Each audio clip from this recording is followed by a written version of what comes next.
Welcome to this video where we will be making a full repertoire of how to deal with the Sicilian with giving this check here on B5. But let's just take it all from the start.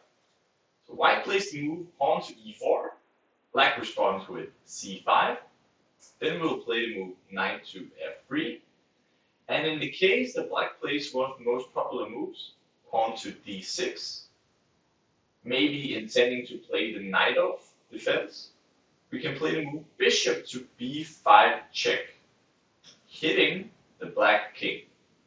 And this is actually a great approach because you will, in many games where you'll be with the white side against the Sicilian, you'll be able to reach this position. And also, it's also a great line. So in both ways, you will be winning by following this repertoire. So here, black has three different options. One of them is to block with the knight, knight c6, and here we will castle our king. And I will get into more details later. Black has another option, which is to block the check with the bishop, intending to trade the bishops, which we will also accept. We will play the move bishop takes d7 in this repertoire. Black has one last option, which is to block with the knight, knight d7, after which we'll follow up with the move pawn to c4. So this was just a short introduction, but the reason that I really like this line for white is that you will get it in so many games against people playing, for example, the Dragon Sicilian or playing the Najdorf Sicilian. For example, everyone expects to move pawn to d4, and after takes, knight goes to f6. We'll be reaching a different type of Sicilian depending on what black wants to play. But here, we decide that we want this type of game, and it kind of leads to different positions, very often quite positional positions, which I really like. Alright, let's get into it. We will start by looking at this move, knight to c6. So this move is a little interesting, because actually white can take now, doubling black's pawns. It won't really be a big problem for black, but nonetheless, it's sometimes an option we should consider later in the game. So after this move, we will castle the king. And here, black has different options. Let's start with the move knight to f6. So this move tries to hit this pawn on e4. But this is actually a mistake, because here we can follow up with the move pawn to e5, hitting this knight. And this leads to an unpleasant situation for black. If you play a move like knight to d5, we can play the move rook to e1, and white has great development. This pawn on e5 is kind of annoying for black. We have pressure still on this knight, and overall, white has a great position here. So this will probably not happen. I mean, it could, but the other option is to take on e5. And after this, we'll play the move knight takes e5. And now black has a problem with this pin. We're threatening now to take knight takes c6. So let's say black plays a move like bishop to d7. Now we can create a really bad pawn structure for black, giving him isolated pawns. So let's say we take now bishop takes c6. Let's say he takes back with the bishop, for example. We take back on c6. And after b takes c6, black is left with this really ugly pawn structure, which is easy to exploit. So now we'll play a move like pawn to d3. We could imagine having the bishop going to e3, or also the knight coming to the c4 square, where it will be very beautifully placed later in the game. So this does not work out for black. This is a very bad pawn structure. So for that reason, knight f6 is not recommended due to e5. Instead, black has other options here. one option is to play the move bishop to g4. So it's a little funny. White is pinning the black knight, so he chooses to make a counter pin here with the bishop on g4, pinning the f3 knight. After this, we will play the move pawn to h3, hitting the bishop, and now in such a situation, black has to make a choice. Does he want to take the knight? If he does, we will take back the queen, and right now we have the pair of bishops. And maybe at some point we'll take the knight, and he will also have a double pawn. So white just has a slight edge here. You can follow up with ideas of like playing the move pawn to c3, followed up with pawn to d4, and in general, white is slightly better here. So most black players, when they play a bishop to g4, they like to play bishop to h5, maintaining this pin on with the queen on d1. So after this, I recommend the strong move pawn to c3.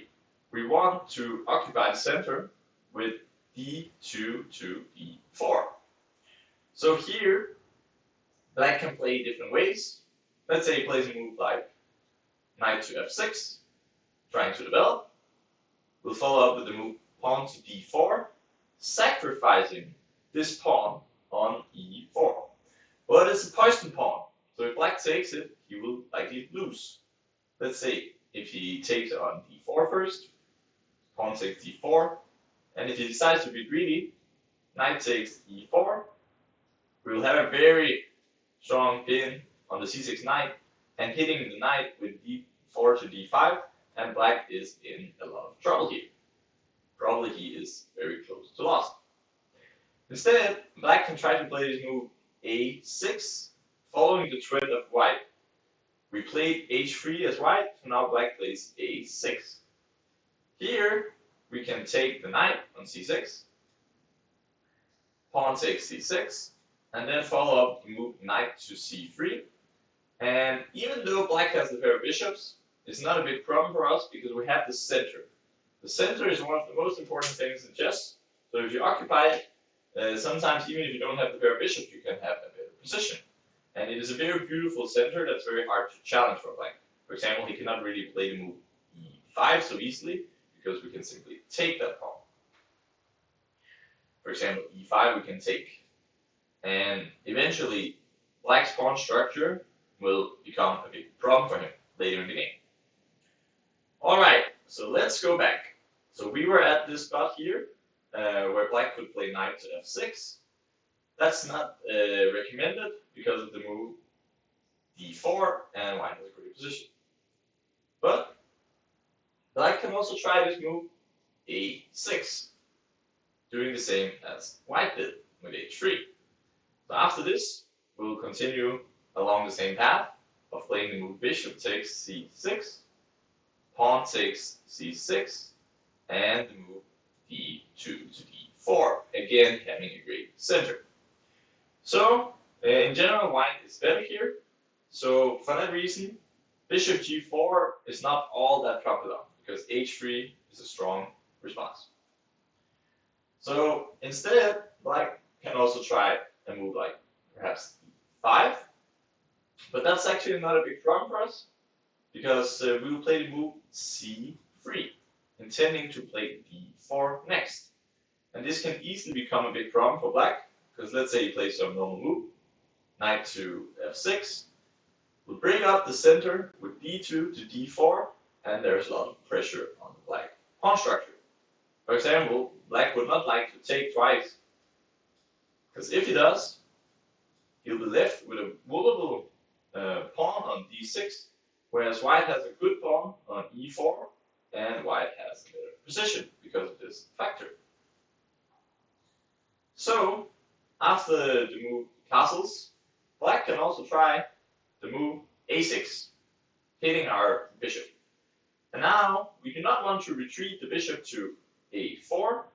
This would be a blunder because of the move b5, and the bishop will get trapped very quickly. So instead, we will take the knight on c6. Black will be captured with the pawn, And now black has the idea to put his pawn on the e5 square, establishing a pretty strong center. For example, if we're playing a move like knight to c3, which is not the best, black will play the move pawn to e5, enjoying great central control. So here, it's very important sometimes to stop your opponent's ideas. And we do that by playing the move e4 to e5 ourselves, stopping black's e5. And now, if black takes the pawn, which is not the best, we will take back with the knight, and again we see these weak pawns he has on c6 and c5.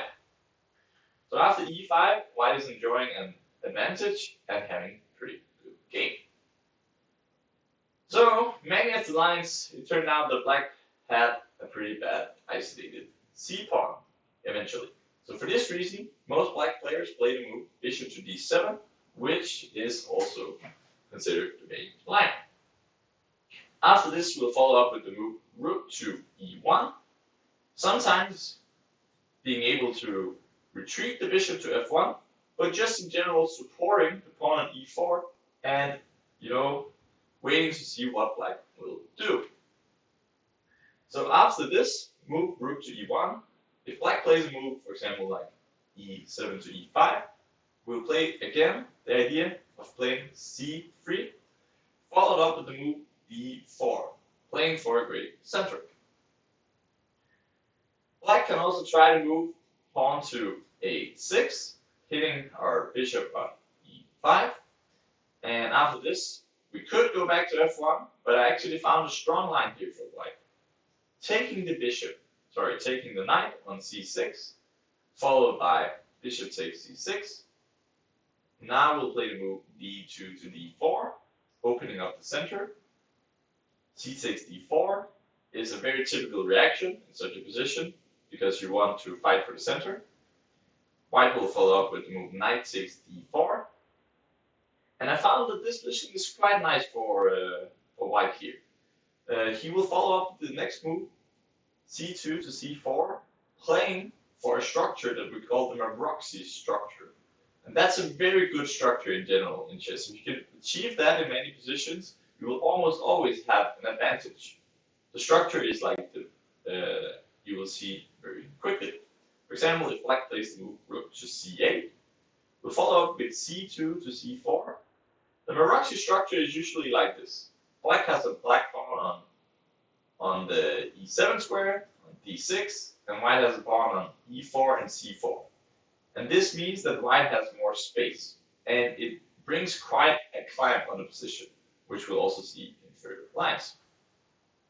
So after rook c8 and c4, white simply has a better position because of the very strong center. He can follow up with moves like b3, simply to support this pawn on c4 and creating the connected free pawns. So after this move knight takes d4, black can try the other move to play bishop to d7, and again we'll follow along the same scheme of playing the move c4, and again we have this Maroczy pawn structure. So after knight takes d4, black can also play the move knight to f6, putting some pressure on the e4 pawn. After this, we do not want to lose that pawn, so we take the bishop, knight takes c6, pawn takes c6, and we follow up with a very strong move, queen to f3, eyeing this pawn on c6 in case that we want to play the move e4 to e5. For example, if black plays the move g6, we can follow suit with the move e5, and white has a great position because he's both threatening the knight and threatening to take the c6 pawn. If, however, black decides to play e5 himself, then now he's left with a weak pawn on the d6 square. After this, we'll play the move knight to d2, intending to put a knight on c4 and have a very strong attack on that pawn on d6. Can be considered a weakness. So after this, let's say black plays a move like bishop to e7. We'll play the move knight to c4. And now we have ideas of playing, for example, bishop to g5, rook to d1, and also sometimes we can even consider to play the move knight e3 to knight f5, and with a knight on f5, maybe it's not always a mate, but it's really dangerous. Okay, so after the move queen to f3, if black plays a move like e6, we'll follow suit with the same plan as before. We'll play the move e4 to e5, again targeting this pawn on the c6 square. White is better, for example, a line could go d takes e5, queen takes c6. We cannot play queen d7 now, because the rook will fall with a check, winning the game. So the only possible move for black would be to play the move knight to d7, after which we can play rook takes e5, and abusing that this pin is here on the black king, and white is simply much better here with a pawn up. Alright, so now we looked at the move a6, whereas we will take, bishop takes, and open up with d4, trying to establish either a Maroczy pawn center, like we did here, or if he plays knight f6, we'll take back the bishop, and because of concrete threats with e5, white has an excellent position.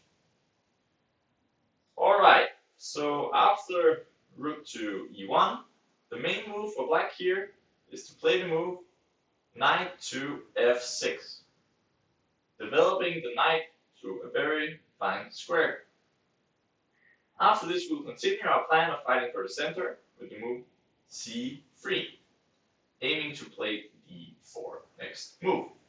And here, black has some different options. Let's take a look at the move e5 first. Whenever black plays like this, with pawns on e5 and c5, we always want to open up the center, so we play the move e4. And these positions are quite tough for black. We can just look at one line, for example, pawn takes d4, pawn takes d4. Let's say he now takes again on d4, knight takes d4, and plays the move bishop to e7. Again, he's left with this weak pawn on d6. White can follow up with knight to c3. And let's say black castles the king. White will have very natural development after a move like bishop to e3. And white simply has a better position, again, because pawn e4 is good, pawn d6 is simply weak. So, e5 cannot really be recommended, even if black tries to play more passively. Let's say he just tries to play defense with a move like queen to c7, trying to keep up the pawn structure. After this, white can play the move bishop to g5, putting pressure on this knight on f6, perhaps intending to double black's pawns. So after this move, let's say black plays the plausible move bishop to e7, defending the knight. Here, white can play to gain a really big space advantage with the move d4 to d5, hitting this knight on the c6 square. After this, black could play a move like knight to e8, and white can play now pawn to a4, supporting this bishop on b5. And in general, white has a great position because of the spatial advantage, which is also really loved among the computers, but also by many chess grandmasters. So after this move, if black decides to take the bishop, that would be a great mistake, in my opinion, because we will take back on b5, opening up for this rook on a1, applying a great deal of pressure on the a7 pawn and on the rook on a8 as well. So here, white is simply doing very well positioning, and we could also imagine a knight from b1 going to d2 to c4 and dominating the position. Alright, so for this reason, e5 is not recommended. That's a bad way for black to proceed. So instead, black has different other ways to play. One could be to play move pawn to e6. But this will not stop our plans. We can simply follow up with the move pawn to d4. Let's say black takes our pawn, pawn takes d4, and he plays the move d5 to fight for the center. You could also play a move like bishop to e7, of course, but we can play a move like knight to c3, and white simply has a big advantage because he occupies the center, whereas the black pawns are left here on d6 and e6, not giving the same central control for black pieces. So that's why moves like d5 are quite common on the agenda for black. So here we'll play a bit of a surprising move, but the reason we can do it is that we have an edge in the development. So we take the pawn on d5, knight takes d5, and we play the move knight to c3, intending to take this knight on d5 if black doesn't do anything. For example, if he plays the move bishop to e7, I found a nice idea for white here. It is to take the knight on d5, pawn takes d5, and because the black king is still in the center, we're just in time to pin him. We can pin with the move queen to e2. And now if black castles the king, he cannot do it because we can take knight, bishop takes bishop, queen takes e7, and after this move, you could think, oh, we lost the bishop. Sometimes there are some tricks like this, trying to take back a rook, but luckily, first of all, our knight is defending the rook, and second of all, if we take the queen, we're also pinning his rook, so he can actually not even take our rook on e1. So in general, after queen e2, black is in a lot of trouble, because he cannot castle, and when you can't castle, you're usually up for a long hill struggle. Okay, so bishop e7 cannot really be recommended for black. If he tries instead to take on c3, we'll follow up with the move b takes c3, and we have a really strong pawn on d4. This structure is called hanging pawns, but here we can put a bishop on d3, and black will be in quite some danger if he tries to castle kingside. It will be quite dangerous if, for example, he plays like this. Sometimes he always has to watch out for this ideas, or also we can also play something like this sometimes, bishop c2 and queen d3. In general, black has a very bad position here. Okay, so that was if black played the move e6, which cannot be recommended because of this. And after d5, actually also the move e5 is good, but e6, d5, knight takes d5, knight c3, and white is better here. So that was if e6. Black can also try to fianchetto the bishop with the move g6, aiming to put the bishop on g7. It does not change, however, the plan of white, which continues to be d4, occupying the center. After this move, black takes the pawn, c takes d4, and bishop goes to g7. And here I would like to highlight this very important move of playing the move h2 to h3. Very useful in positions where you have a central control of e4 and d4, because this move bishop g4 can often be annoying. So if you just play h3 in many positions, when black does not have the bishop g4 resource, it's easier to control the center. Okay, so after h3, black will castle the king. We'll follow up the move knight to c3. And let's say black plays a move like a6, hitting our bishop on b5. We will now not take the knight. We will simply retreat the bishop back to f1. And white is better because of the central control. And he could probably develop very quickly with the move like bishop to f4 next, and having a great position. Alright, so that was if g6.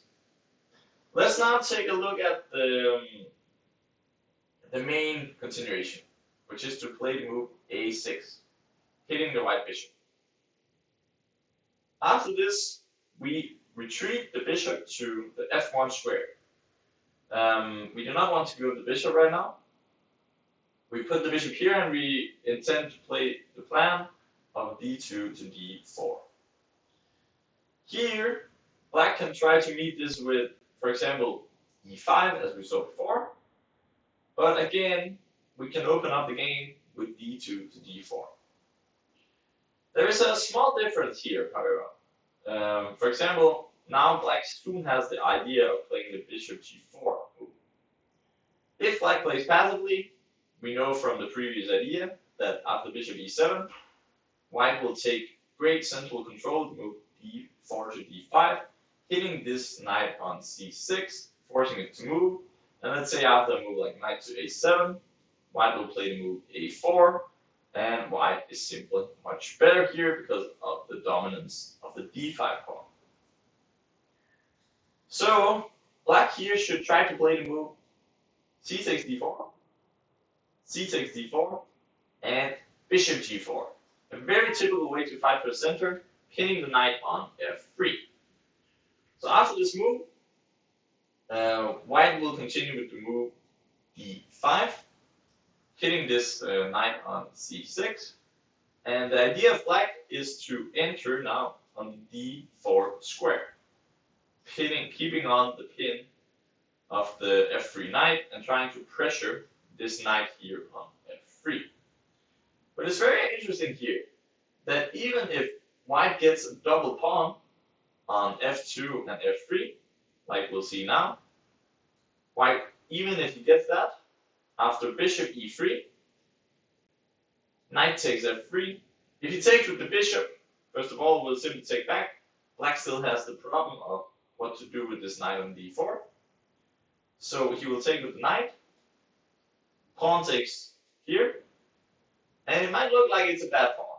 And also it's not ideal, but it's very hard for black to attack our king here. If black plays a move like bishop to h5, we will not worry at all and play the move knight to d2, intending to play queen to b3 and put pressure on the queen side. Also, sometimes we can play ideas like knight c4, knight b6, and make a very strong grip on the queen side. So actually the bishop here, although it looks like it's doing much, it's not really, because this f3 pawn is very well defended, and otherwise the function of this bishop is very limited. So after this, g takes f3. Let's say black plays a move like bishop to d7. White will play knight to d2. Again, attending ideas of knight to c4 here. For example, bishop to e7. We'll play knight to c4, putting the knight on b6 and dominating on the queen side. And the attack for black is pretty far away. Instead, black has tried to move b5, trying to simply stop the white knight from going to c4. Quite a plausible idea. So after this move, white can play a4. We want to break up this solid pawn structure here with a4. Let's say black plays a move like bishop to e7. We'll take on e5. And after a takes b5, we will play the move queen to b3. And there is a lot of pressure on the b5 pawn that could very easily fall in the not so distant future. So let's say black instead decides, oh, could I just grab this free pawn? And he can. It's a fine move. Take the pawn on a4.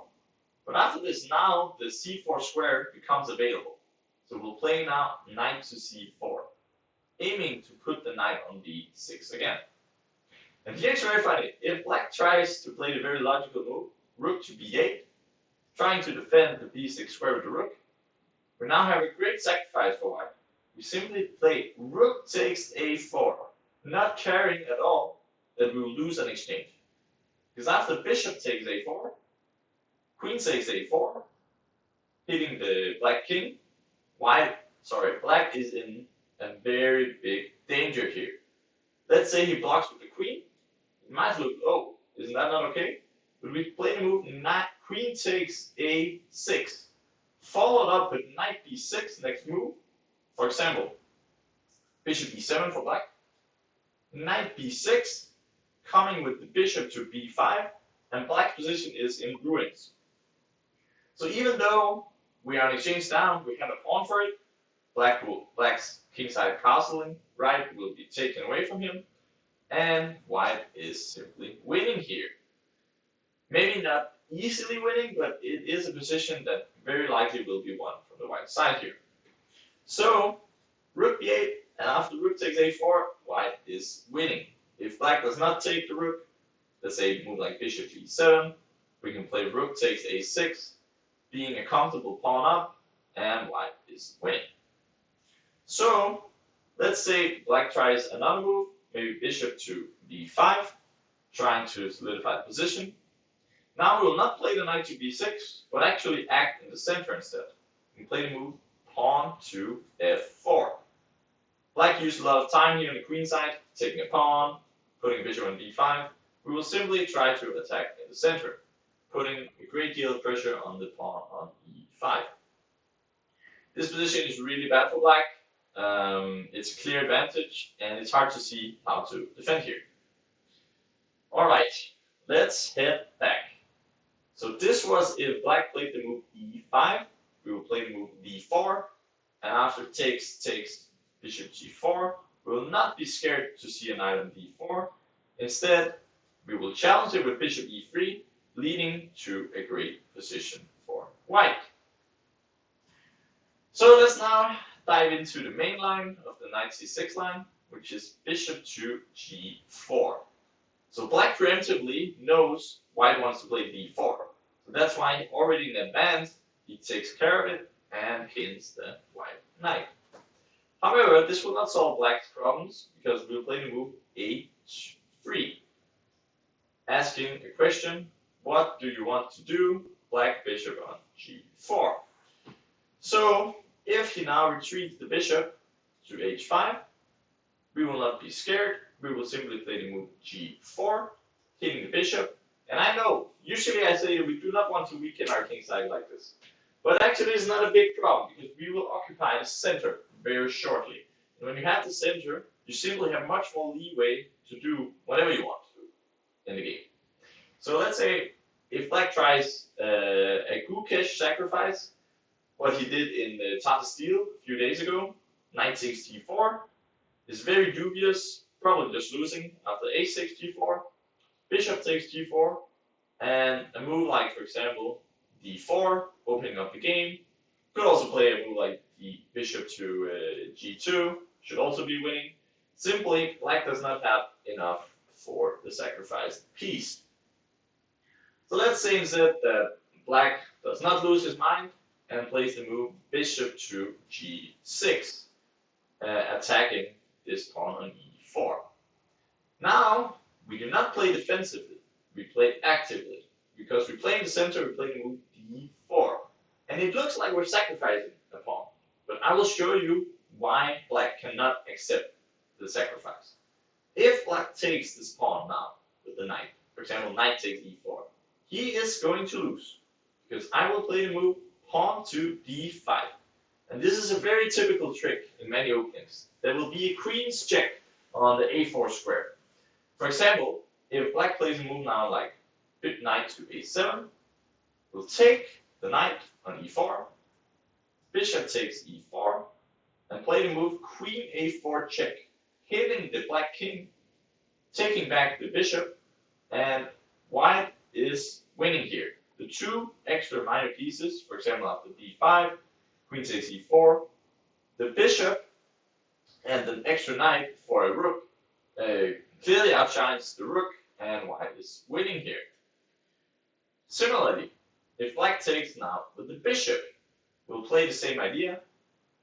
We will take the bishop. We cannot play d5 because then he can take. But first we take the bishop, knight takes rook, and play the move pawn to d5, hitting the black knight on c6. The black knight has to move, and when it does, we again have this check on a4, double attack, hitting the king, hitting the knight on e4, and with it taking the game. So black cannot easily take the pawn. The same tactic will apply if black plays the move c64. We simply recapture on d4, And if he does bishop takes d4, we can take the bishop. Knight takes, and play the move d5. When the knight moves, we again have this check on a4, leading to a 1 position. The same happens if he takes with the knight. We'll play d5. Idea rook takes e4, queen a4 check, winning the game. So black cannot take the pawn, and for that reason he is in a lot of trouble because we have a very good center here with the d4 and e4 pawns. Let's say he tries to fight back with a move like pawn to e5. We will simply develop logically. What do you need to develop? Of course, you should develop the knight to c3, defending the pawn on e4, and white is much better here. This weakening we have over here is not a big deal. If black plays a move like h5, we can simply play the move g5, pushing away the knight, not allowing black to open the h-file.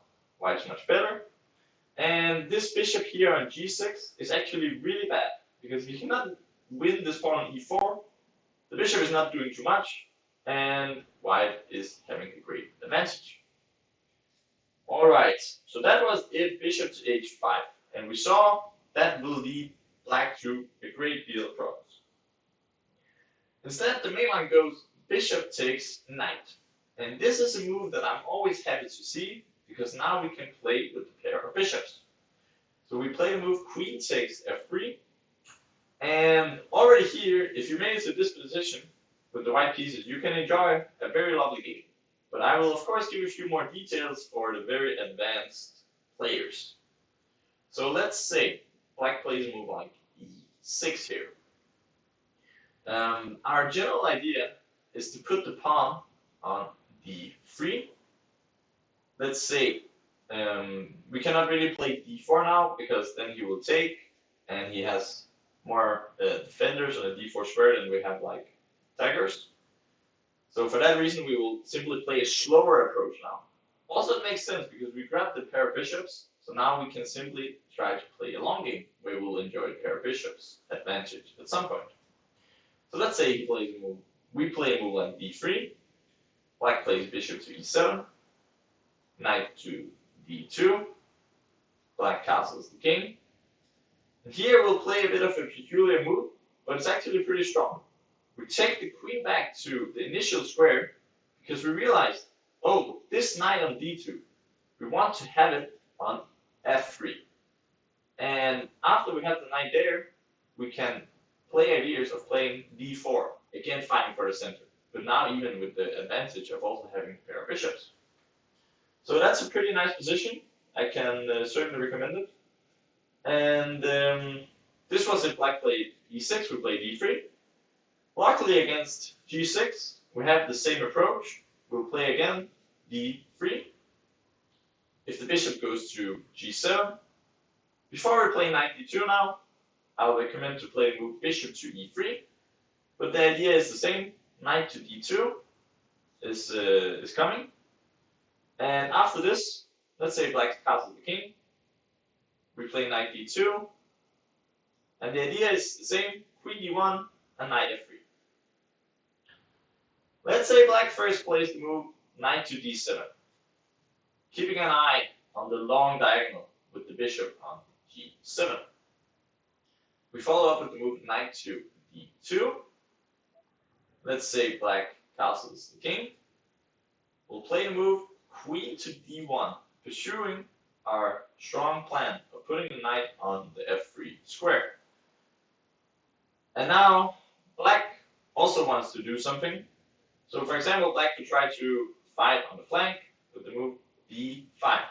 Maybe at some point trying to open up the game for the bishop with the move b5 to b4.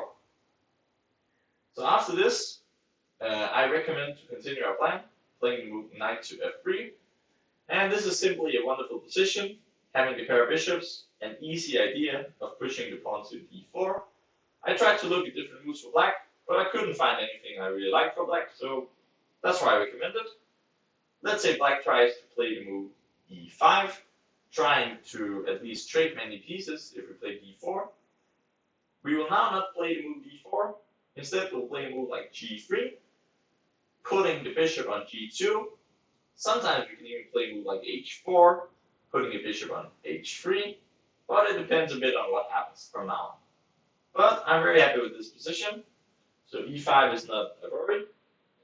If black plays a move like knight to b6, maybe trying to play knight a4 or something, we will follow up with the move d4, and we simply have a really beautiful center here. Not much to complain about, and a great advantage. One could also try to play the move knight d to e5, trying to exchange some knights. And I was taught when I was young that when you have the pair of bishops and one knight and your opponent has two knights and a bishop, very often you want to keep the knights because it gives you some more opportunities to play with the two bishops. And here this rule fully applies with the move knight to h2, intending to follow up with the move d4. If black, for example, if he goes back, then we play move d4 and we can retreat with the knight for a great position. Black could also maybe try to play a move like b4, but it doesn't change anything. We'll simply play the move d4 again, putting the knight back to f3 when he retreats, and white is much better here. Black can also play a move like e6, and after this, first I recommend to play the move rook to c1, but the plan is the same. D pawn is going forward to d4, and once the knight has left the e5 square, we can again retreat the white knight back to the f3 square with a really nice position. Alright, so one of the main moves for black here, at least the most played moves, not necessarily a great move, is the move b4, trying to attack the c3 pawn with the bishop on g7. Here I found out that white should play the move queen to a4, hitting this knight on c6, and black has to defend it. So let's say he plays a move like queen c7, and now we can follow suit with the move d3 to d4. The center is great, bishops are great, and we have a great position here. And one of the things when you have the center, you simply want to maintain it, and then slowly you can try to find a plan to improve your position even further. Alright, I think that was it for the knight c6 line. We went through all of it. In general, I'm very pleased with what I found in against knight c6, this castling idea. And I can say that knight c6, in my opinion, is the suboptimal move compared to the other options black has here in this position. So let us now turn to bishop d7. Another logical response. Black simply wants to trade the bishops. And we are fine with trading bishops, so we will take on the d7. And here black has two different lines here. You can take either with the knight or the queen. And we will of course go through both. So let's start with knight takes d7. After this, we'll follow up with our Bxd setup. It goes like this. We play the move pawn to c4. Our general idea is that we want to play with the pawns on e4 and c4, put a knight on c3, and play d4, and then try to squeeze an advantage with this pawn structure. Black has, of course, many different ways to respond to this, but I want to take a look at some of them. So let's say, all of them, almost all of them, all the ones I find important.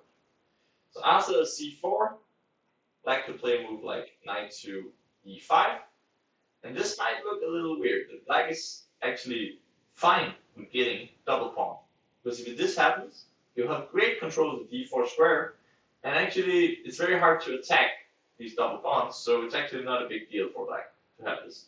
So we do not want to take that knight on e5. Instead, we'll play the move knight to c3, continuing our plan. And here, if black takes a pawn, we know about this great trick with the queen. We play the move queen a4 check, hitting the black knight, hitting the black king, and winning the game. Instead, if black chooses to take our knight, we simply recapture with the queen. Let's say black plays a move like e6. Now I found that the best move for white is to play the move queen to d1, followed up with a quick d4, and white enjoys the spatial advantage of having a rusty pawn structure. So knight takes f3 is not the main. Black could also try to move knight f6, but it's not a big problem because we will play the move castling. If black plays the move e6, we will now not play d4 because it will be impractical, because we will get a double pawn. Here, we cannot defend everything at once. So instead, we'll play more calm chess here. We'll play the move b3. We still have a nice pawn structure here. And let me just show a few plans. So let's say black plays a move like bishop to e7. We now have this very cool plan of moving away the knight. We'll play this move knight to e1. The idea is to grab some space, pushing the pawn to f4. For example, after castling, f4, knight to c6, maybe trying to go to d4. We can play the knight back to f3, and white has a little more space here, and I think he has a nice position. He can play moves like king to h1, bishop to e3, and maybe queen to d2, and just see what will black want to do, and then at some point we can attack on the king side. Okay, so after knight to f6 with castle, we found a great line, but the critical move here is this move, knight d3 check, hitting our king. And I know usually people are not happy to get their castling rights ruined. But here, black also loses quite a lot of time with the knight to achieve it. So here we play the move king to e2, hitting the black knight on d3. And if this happens, and black takes the bishop here on c1, we'll follow up with the move rook takes c1. And next move is d2 to d4. And white has a lot of development in return for the lost castling rights. Let's say black plays a move like knight to f6. We'll play d4. C takes d4. Queen takes d4. And he needs to develop this bishop on f8 somehow. White has a great position. He will follow up with maybe a move like rook d1 soon also. Let's say g6. I found that actually we can play c5 here and put pressure on black like this. For example, now if black plays the move bishop to g7, we can give a check here. But if, let's first look, 1 second, let's look at d takes c5. If this happens, we can play queen takes c5, and we have ideas of playing queen b5 check, rook to d1, and in general, opening up position actually is fine for white here, because black is behind in development. So let's say black plays instead a move like bishop to g7, follow up with the move queen to a4 check. Black needs to do something about it. Let's say he plays queen d7. We can take the black queen, king takes d7, and follow up with a move like rook to d1, putting a lot of pressure on the black position. Black will likely get a weak pawn here on d6, and in general, white is enjoying an advantage here. So this was if black took this bishop on c1. Instead, black can also play this move knight to f4 check, hitting the white king, after which we'll play the move king to f1, protecting this pawn on g2. And right now, white is threatening to play the move d4 with a great position. So black is just in time to go back now, queen to d3. So actually black is ready to make a draw. This is not the aim of this course. So after knight d3, we play the move queen to e2. And if he takes now the bishop, we take back rook takes c1, intending to play the move g3 and king g2, and in general, white has a fine position here. I would say a slight edge. Alright, so that was if black played the move knight e5, trying to be tricky. Let's now look at some of the more common moves. One very common line is if black plays the move knight f6. Very logical, trying to hit this pawn on e4. After this, we'll play the move knight to c3, defending the e4 pawn. And let's say if black plays the move g6, this will transpose into a line we'll dive very deeply into. What happens after castles? Bishop g7, d4, takes. This will be one of the main lines we'll discuss in a bit. So this is how we should play, playing from a Roxy setup. Alright, black can also try this move e6, and after this we'll play a move castling, bishop to e7, and after this we'll play the move d4, and after takes, knight takes. If black plays a move like queen to a5, trying maybe to play rook c8, pressuring the c4 pawn, we have a very fancy move here. We'll play the move queen to d2, defending this knight on c3, so we can afterwards defend our c4 pawn with the move b2 to b3, putting afterwards a bishop on d2 and enjoying a slightly better position.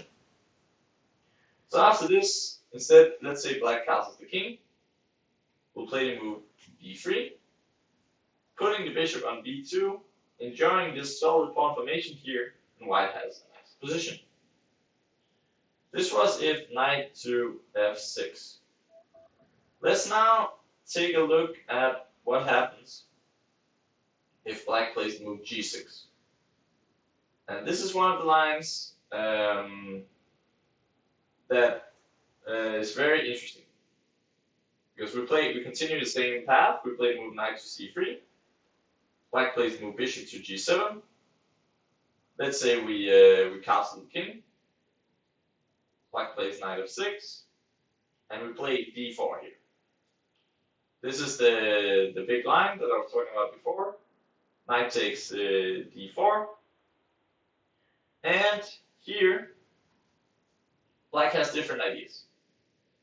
One could be to attack this pawn on c4. Right now, it's a little bit vulnerable because it's not protected as of now. So let's say black plays a move like rook to c8. This will not be a problem for us because we know how to put our structure with the move e3, creating the connected free pawns. After this, black could try a move like a6, trying to make use of this pin on the c3 knight, trying to play the move e5. So against this move, we'll play the move bishop to b2, simply to protect the knight on c3, and thereby eliminating the b5 idea for black. And if black plays the move castles, we'll follow up with the move queen to e2. We have a very harmonious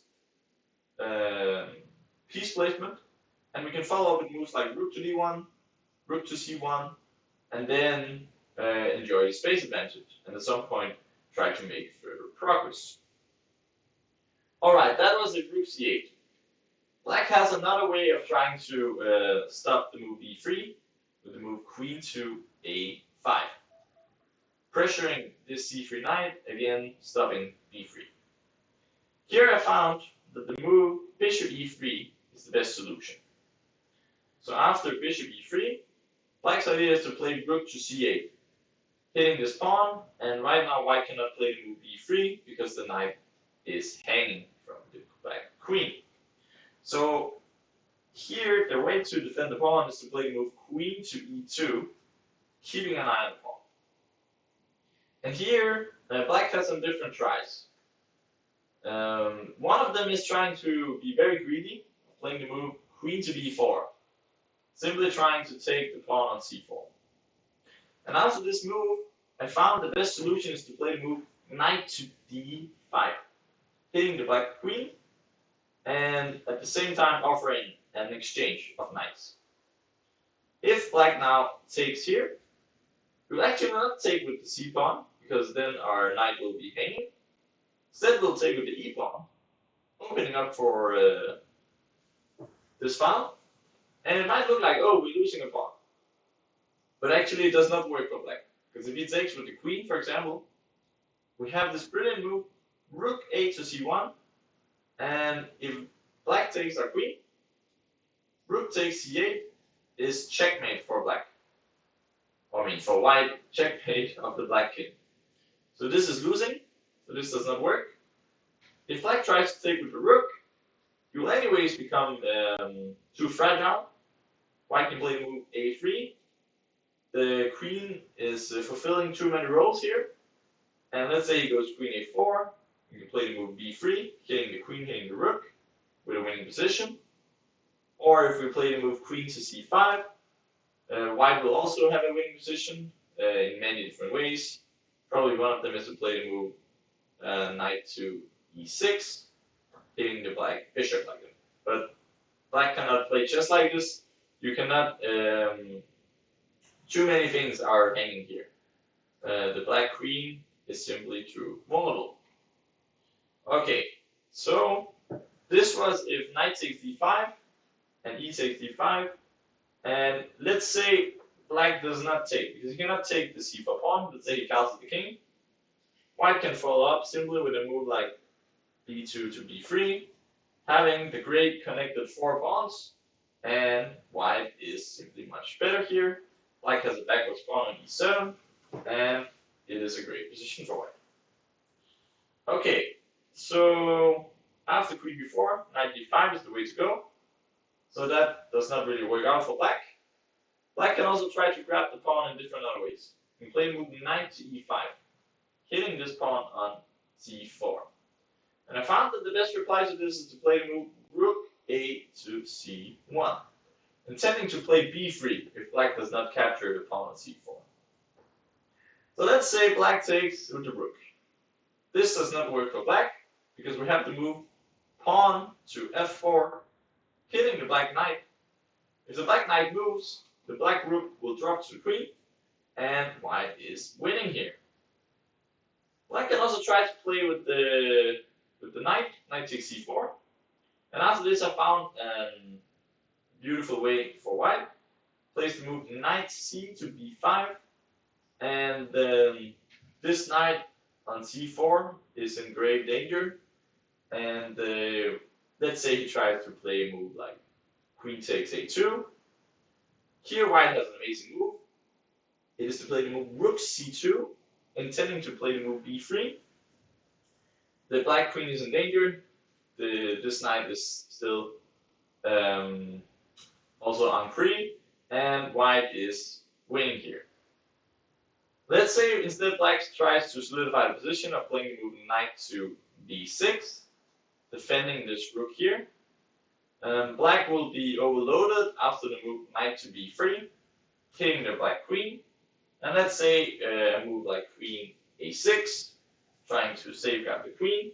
We have the very strong knight to c7, hitting the queen and hitting the king. Even better actually is just to take first on c8 and then play knight c7, and white is winning.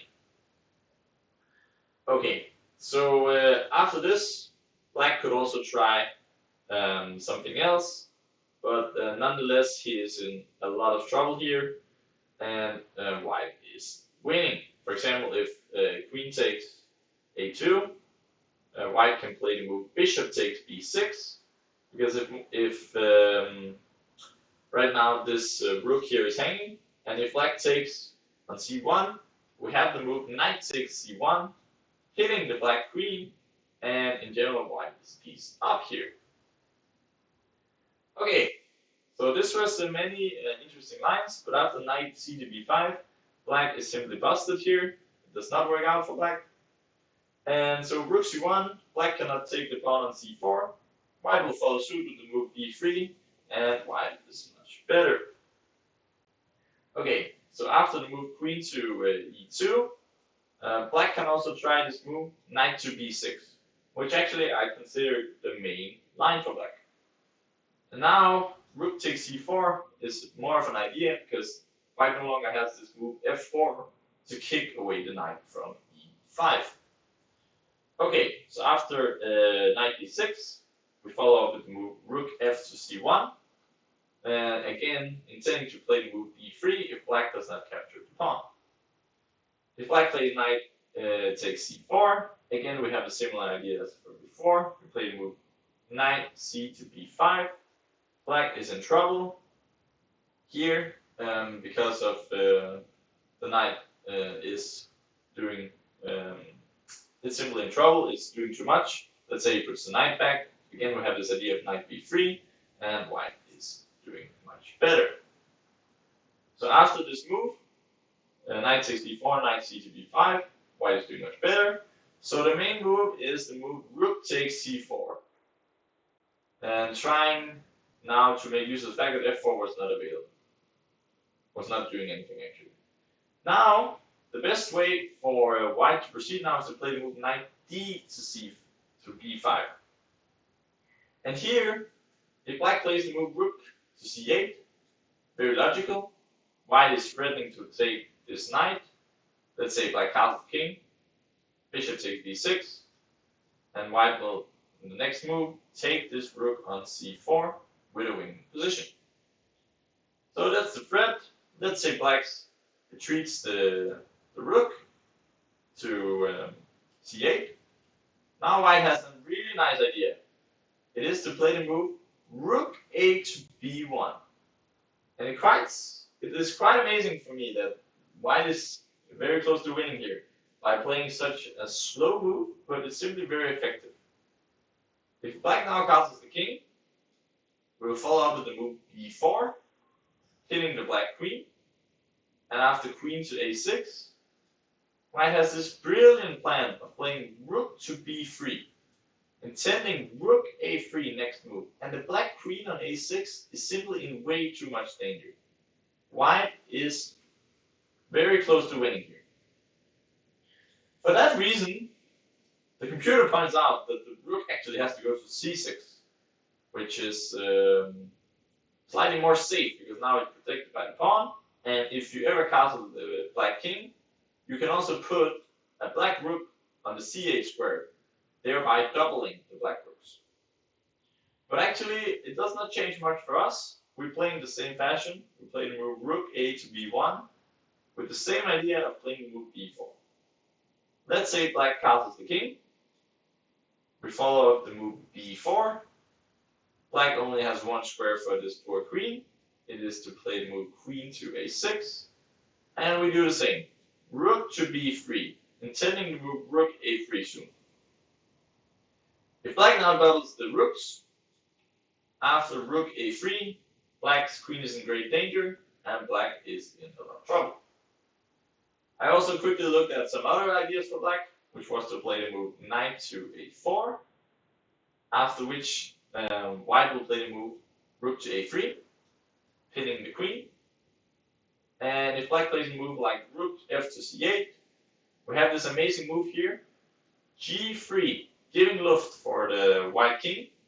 It can always go here, and then intending at some point, of course, to take here on the a4 square, taking the knight. I just saw some funny line, knight takes c3, hitting the queen, rook c takes c3, and now the black queen is almost trapped, so black will take rook takes c3, trying to get something back. Rook takes a6, and here black has actually an amazing resource. So in the end, black will play rook c2, and in the end will end up being in a good endgame for white. After all the struggle, rook takes, queen takes c2, rook takes c2, and rook takes a7. And here, white has a really good endgame here, because he will have very strong passed pawns and has a very good bishop here. But keeps an advantage, but of course it's a very, very long line. The most important is to know about this idea of playing knight d to b5, and then your opponent will be in a great deal of danger. So that was it for knight takes d7. d7. That was it for knight takes d7 with queen a5. We have this idea where we play bishop to e3, rook c8, queen e2. Black has, of course, also the most natural way to play, which is to follow up with the move castling. I think this will happen in most of your games. After this, we play the same plan. We play the move bishop to e3, and we have the same idea in mind. We want to support pawn chin with the move b3. Let's say after bishop e3, if black plays a move like a6, we'll play rook to c1, and b3 will be next. For example, rook to c8, and b3 have a very lovely pawn structure, and white is slightly better here. The same happens if black plays a move like knight to e5, hitting this pawn on c4. We know what to do. We play the move b3, connect 3. Let's say black tries to hit this bishop with knight e to g4. We will retreat the bishop. We do not want to give up the dark squared bishop with bishop c1. And after a move like queen to a5, we play the move bishop to b2, having a lovely position. If black tries to make a cheapo checkmate, queen h5, trying to checkmate us, we will not be scared at all. We'll simply play h3, and the black position does not make much sense, and white is better here. If black plays queen to a5, we will again play the move rook to c1, intending to play b3 next. And last but not least, if rook to c8, attacking the pawn, we'll play b3. If a6, trying to play b5 to ruin the pawn structure, again we have this move rook to c1, defending the knight. And if a move like queen a5 happens, here we can play the move f3.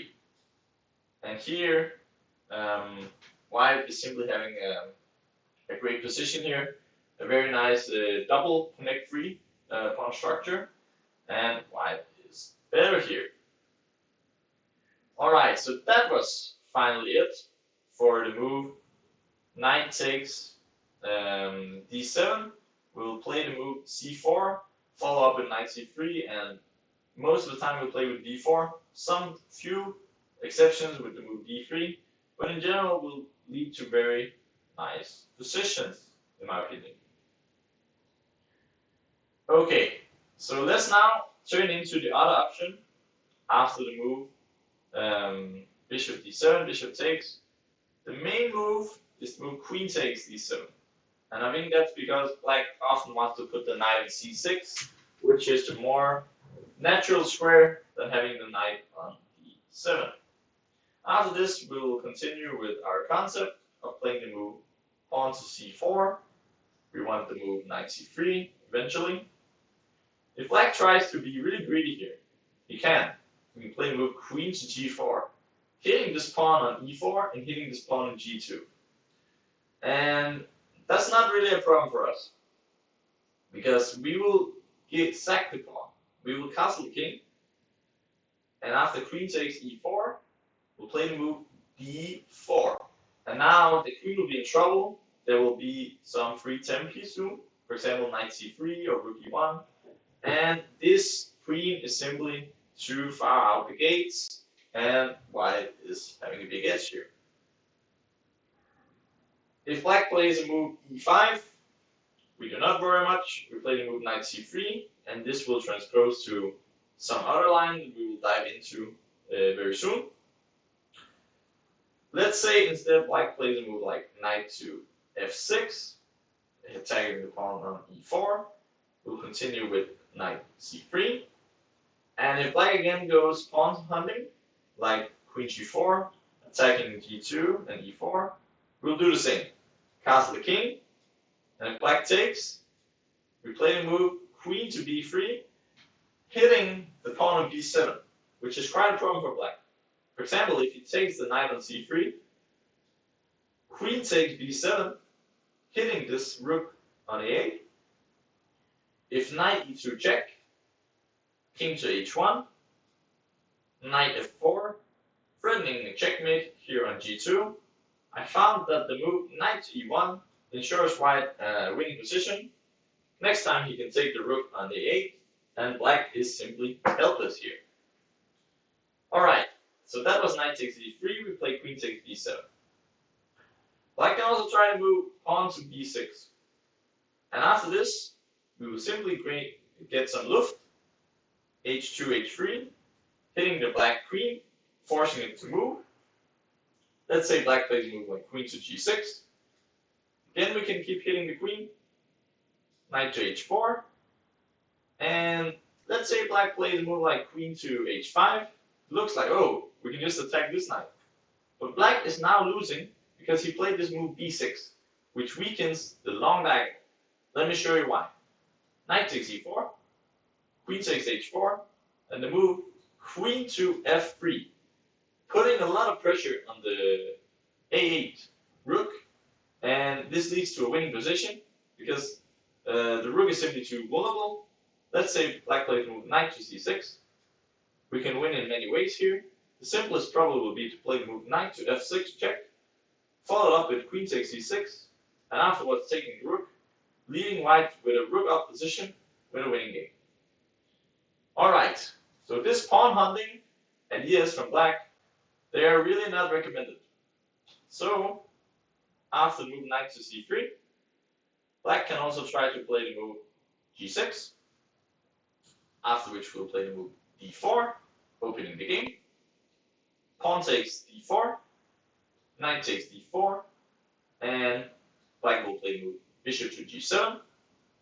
And now, white can play the move pawn to f3, connecting the pawns, and next up, at some point, playing the move bishop e3, and castling the white king. So, that was one way to play. But let us now dive into the main line. The main line is the move knight to c6, after which we'll follow with the move knight to c3. And let us now look at what happens if black plays this setup with the pawn e5. First of all, I want you to look at the bishops. Black's bishop on f8 and white's bishop on c1. The white bishop should be a little better than the black bishop because black has all his pawns on the e5, c5, and d6, which are the same color as his bishop. Whereas the white pawns in the center are mainly on the light squares. So after e5, white should be a bit better in these type of positions, just because of the difference in the bishops. If you trade the bishop, probably will be very close to just equal. Alright, so let's say we play the move d3 now. Good setup. And black plays a move like knight f6. I found a pretty cool idea for white. We want to open on the queen side. So we play the move pawn to a3. The idea is to follow up with rook to b1. Let's say bishop e7. Rook b1. Intending to play the move b4. If black castles, for example, we can probably play b4. And having a nice initiative on the queen side. And if black plays the move a5, he puts even more pawns on dark. And after this, I found that we should play the move bishop e3. And if black castles the king, we also castle. And white has a bit of a better bishop. And sometimes white can try to play b4. He just has a slightly more pleasant position. Maybe we can also play the move queen d2. Different ideas, but just a nice position. Alright, so that's if d3 and knight f6, we play the move a3, trying to play rook b1. If black plays the move bishop to e7, this is a funny idea. Black wants to put the bishop on d8. Let me show you. White castles the king. Bishop goes to d8. And sometimes he wants to play bishop to a5. But also he just wants to keep the option of putting a knight on e7. For example now, I recommend to play the move a3. And the idea here, let's say black plays the move knight f6. We use the same idea as we did before. We play the move rook to b1, intending to play the move b4 with a good position. So Instead, black has tried to play some games with the move knight e7. And the idea is to not put the knight on f6, because now black can play for f5 ideas. So let's see. I continue my plan. Rook to b1. Black castles the king. Pawn to b4. And now black wants to make some counterplay with the move f5, trying to expand on the king side. After this, white really should take this, because otherwise sometimes it can get really dangerous. Let's say black plays move sometimes like f4, tries to play for a kingside attack. Also just then you leave black more options. So I recommend here to take this pawn on f5. And let's say black takes now with the knight, which is the most obvious move. We have this move queen to e2. So black's operation has left him with some weak squares, the d5 square and the e4 square, and we can try to make use of them. The ideal scenario would be if black plays, I'll just give some moves just for showing the argument. Let's say black plays like this, and at some point we can take his knight, leaving us with a good knight on d5 against the bad bishop on d8, and then white will have a good position. This is one of the ideas, strategic ideas in this type of positions. Alright, but after queen e2, I said simply white is slightly better here. No reason to look too much further. It is nice to play here. Alright, so let's say e5, d3, white will very often get a safe slide edge. So that's pretty nice. Let's say black really wants to stop us from playing the move d4. So desperate that he decides to play the move knight to d4.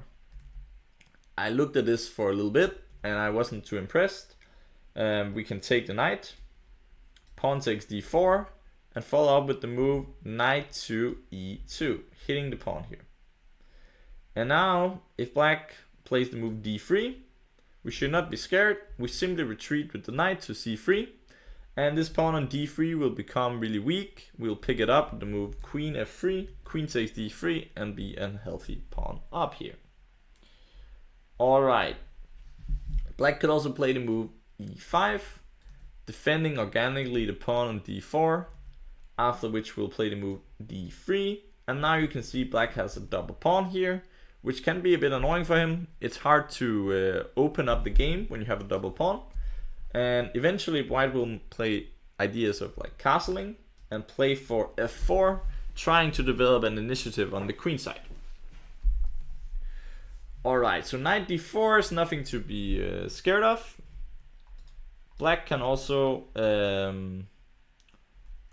black can also play the move g6, intending to play the move bishop g7. And it would not be good for us if the bishop lands there, if we haven't played d4, so we better do it now. So we play d4 just in time. C takes d4, knight takes d4, and after bishop g7, bishop e3, we have now this position that we will look at a bit later in the main lines, where we want to follow up with f3, and we have a nice Marocci structure here. Let's now take a look. Black usually plays the move knight to f6 first. We follow up with the move d4. And here, black can again go on the adventure with the queen g4 idea. But we saw, just as before, it's not a great idea. So after this, black tries to hit some pawns, but we are not scared. We'll play the move d5, hitting this knight on the c6 square. After this, black can try different things. If he plays knight e5, cannot be recommended, because we're going to take. If he takes our pawn on g2, we follow up the move queen to f3, simply planning to recapture here, being a piece up. Instead, black can try to play queen takes d1, but such positions are very bad for black, because after king takes d1, d takes e5, we have a lovely pawn on d5. Black has weaknesses with the c5 pawn and the e5 pawn, and I recommend this idea of playing a4 here, intending to play either a5 or bringing the rook up front with the move rook a3, intending rook b3 and putting a great deal of pressure on the black position. Alright, so knight e5 is no solution for black. Instead, I looked at some interesting idea, which was to move knight to d4. And after this, knight takes d4. Black can play move queen takes d1. King takes d1 is the best. And after c takes d4, white has to move knight to b5, hitting the pawn on d4 and threatening knight c7. Check, forking the king and the rook. Alright, so here it's quite interesting because black can actually do the same. He can play the move knight takes e4, threatening the move knight takes f2. So actually knight c7 is not the way to go here. But we have a very strong intermediate move here. We play the move rook to e1, hitting the knight, and the threat of knight c7 check remains. If black now takes this pawn on f2 with a check, we simply play the move king to e2, and now this double threat cannot be stopped. And white is close to winning here because he will be a piece up. So that does not work for black. Instead, black can play the move rook to c8, making a counter threat and also defending against the threat of knight c7 at once. And here I found actually the best move is trying to activate the king by playing the move king to e2, trying to put the king on d3. If black now plays the move knight takes e4, intermediate move f3, hit the knight on e4, make it move away. If he plays a move like knight f6 now, we solidify the structure, b2 to b3, connect 4, knight takes d4 is coming, and white is enjoying a great edge in the endgame because of the spatial advantage. Alright, and after f3, if black plays the move d4 to d3, check, we do not take, because if we take, we lose. Knight f2 check, hitting the king, hitting the rook, we're lost position. Instead, we play the strong move king to e3. And after this, black has to either move the knight or the pawn. If he goes back, we take on d3. Again, we have this lovely pawn structure coming up with a better position. If black plays the move d2, we do not take the pawn. We take f takes e4, for example. And if he takes our bishop, we take back with the rook, and we have a great position here. A lot of threats. We have ideas maybe b4, c5, and white has a good position here. Could also even take with the king here. And of course then we have to deal with rook takes c4, but even this position might be actually playable in some endgame. But I recommend still to take f takes e4, and white has a better position. So knight takes e4, we have this amazing idea of f3, and white keeps the edge. And if black plays rook takes c4, logical, taking a pawn, defending the pawn on d4, we have the move king d3, a lovely square for the king, intending now taking the rook, or if he moves the rook, we take back the pawn on d4 next move. Such a multi-purpose move. Oops. To put the king here, attacks the pawn on d4, also defends the pawn on e4, and here white is slightly better.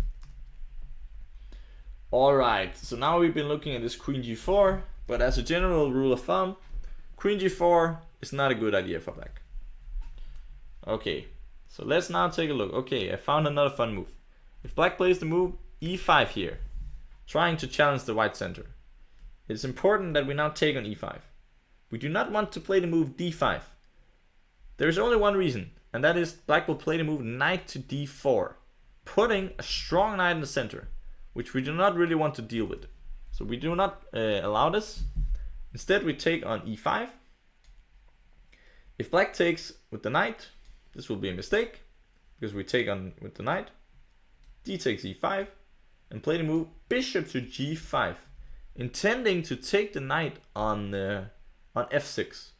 And let me tell you, when there are pawns like this, when there is a pawn like structure with a square on d5 and a square on d4 and pawns on e5, c5, c4 and e4, the square on d5 or d4 is essential. That's the only thing that matters in this position. if you can control a knight on d5 or d4, you have the edge.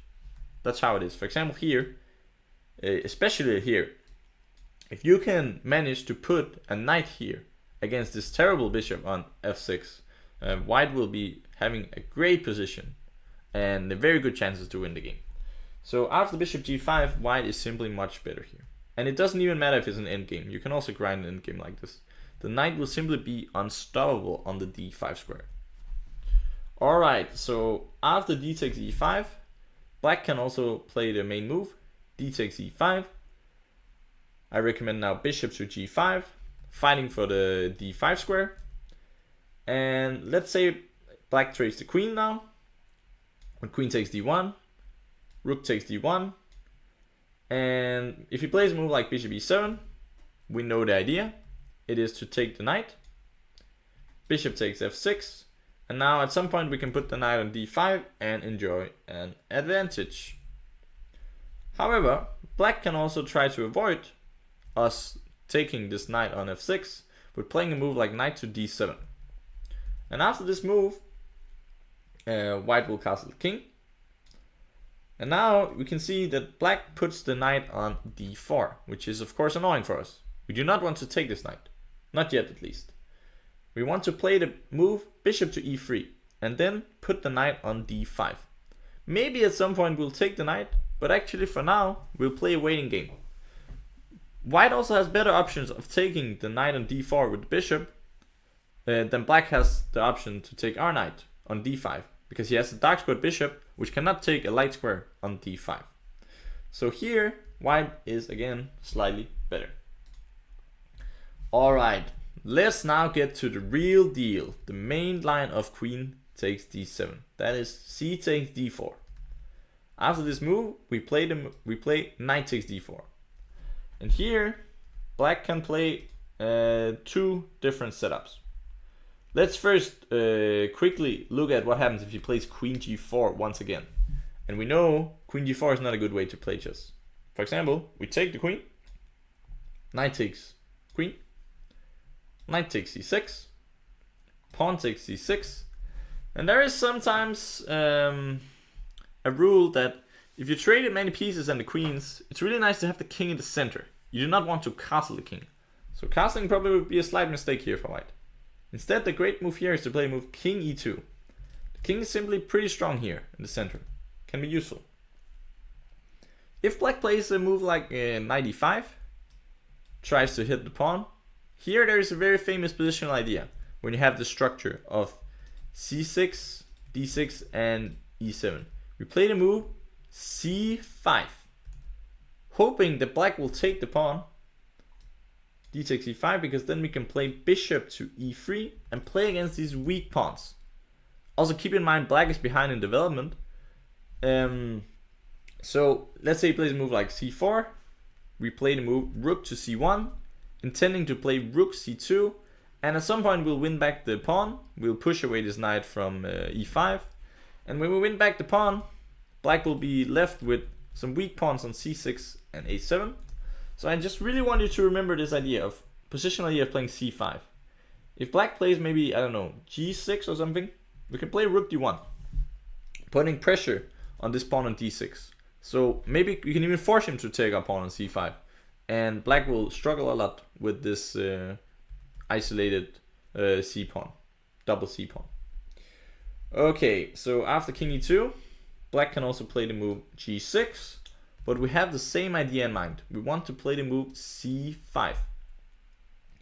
After this, if black plays a move like bishop g7, we can take on d6, pawn takes d6, and play the move rook to d1, again pressuring this weakness on d6, and white is enjoying a great advantage.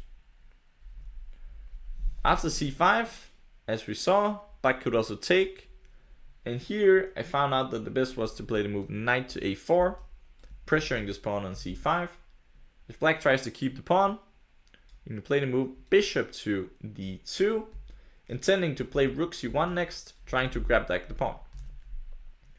Let's say black fianchettos the bishop with bishop to g7.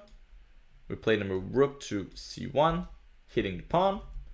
Black will not give it up too easily, so let's say he plays a move like knight e5. Here I found that actually a very strong option is to play the move bishop c3, taking the knight. Next move, castling. We take the knight, and after bishop takes bishop, rook takes c4. Black is left with these very weak pawns on c6 and a7, whereas white's pawns can just be put on the light squares with b3. Black doesn't have anything to attack. White can slowly try to pick up these pawns and have a great advantage. Alright, so this was the c5 idea, very instructive positional idea in the endgame. Could also be in the middle game, but very often in the endgame. Okay, so after queen to g4, we know these ideas, they don't work. So let's try to look at the normal ideas for black. Let's say black plays the move e6 here. Then we'll continue with our setup. We play the move bishop to e3. After this, let's say black tries to attack our pawn. We simply defend it with the move b2 to b3, the connect free structure. And white is doing fine here. Also, actually, queen e2 is also a very fine move here. We don't have to play b3 even here. Queen e2 is certainly also good. And after knight e to g4, we play the move bishop to d2, and white is better again. So trying to win the pawn immediately here does not really work out for black. So let's say instead he tries to play the move bishop to e7, aiming to castle the king. We castle, black castles, and let's say we play the move rook to c1. Again, we have similar ideas. We put the pawn on b3, put a queen to e2, and a rook from f1 should go to d1, giving us a very harmonious position. And it's very hard to break the Marocci structure. Like, it's hard for black to play with his usual breakthrough of, for example, d5, because we have so many pawns eyeing this square. Okay, so that was if e6. That's not a big worry after the move bishop to e3. So after knight takes d4, we play the move. Black usually plays the move g6. That is the main line.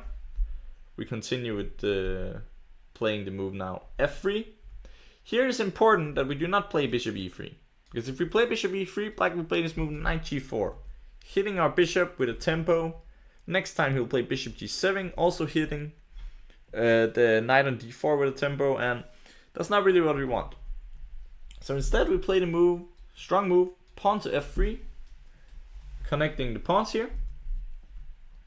And this is the main line of queen takes d7. Let's say black takes knight takes d4 now. That's usually not the best, but it's possible.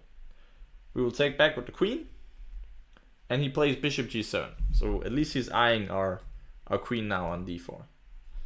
We will continue with the bishop to e3, and we can do that here because there's actually not any dangerous discovered attacks like knight g4, because we can simply take the bishop here. Usually the dangerous discovered attacks like this, they happen only after black has castled. So let's say black castles the king. Now knight g4 is a threat. And because of this, we'll now play the move queen to d3. Queen is well placed here because it defends the pawn on c4 as well as the knight on c3, and it gives a lot of harmony to the position. So let's say black here plays, he could play different moves, but let's say one move is to play rook f to c8, and we castle the king here. So here black has different ways of playing, but it's hard for him to break the position. Let's say he plays a move like queen e6, trying to eye this pawn on c4. We will continue with our usual solidifying mechanism of playing the move b3, establishing the pawn on c4. And if black now tries to open up for his bishop with the move knight to d7, we simply offer an exchange of bishops with bishop to d4, and white is completely fine here. Not just completely fine, actually better here. Okay, so after this, black can also try to play a move like a6, intending to play, for example, b5. Here, a typical way to stop b5 is to play the move a4, at least making sure that it will not happen. Black could play a move like, for example, queen to d8, maybe going here, maybe creating space for the black knight to go to d7. And after this, we'll play the move b3, having a solid pawn structure here. White could follow up with moves like rook c1, rook d1. In general, white is better here because of this nice pawn structure that he has achieved. Alright, that was knight takes d4, where we simply take back, and we only move back our queen once black is threatening to play knight g4, queen d3, and all is gone fine here. Okay, so the main move for black is to play the move bishop g7. Very logical, and I'm sure you will have this position many times if you play the bishop b5 check variation. So here, the idea for white is to play the move bishop e3, defending this knight on d4, and preparing to play the move rook to c1 next. Black castles the king, white plays the move rook to c1. Always nice to have the rook here defending a knight, so we can play b3 at some point. Here again, let's say black takes on d4. Usually it's helping. We play bishop takes d4.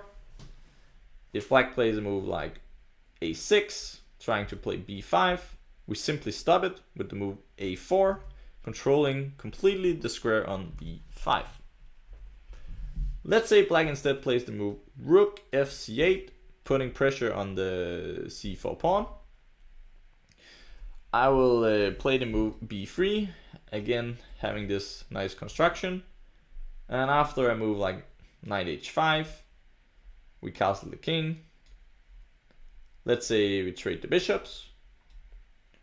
Black goes back. White simply has a very nice position here. It just controls the game. Maybe play a move like f4. White can perhaps keep on the pressure. Maybe he'll play king h1, maybe knight d5, or just improving the positional in general. White has a nice position here. Alright, so knight takes d4 is not critical. Black can try to put a different rook to c8, perhaps rook a to c8, after which white will follow up with the move b3, again connecting the pawns. And after, let's say a6, maybe hoping to play b5 at some day, white will take knight takes c6. And after b takes c6, white will castle the king.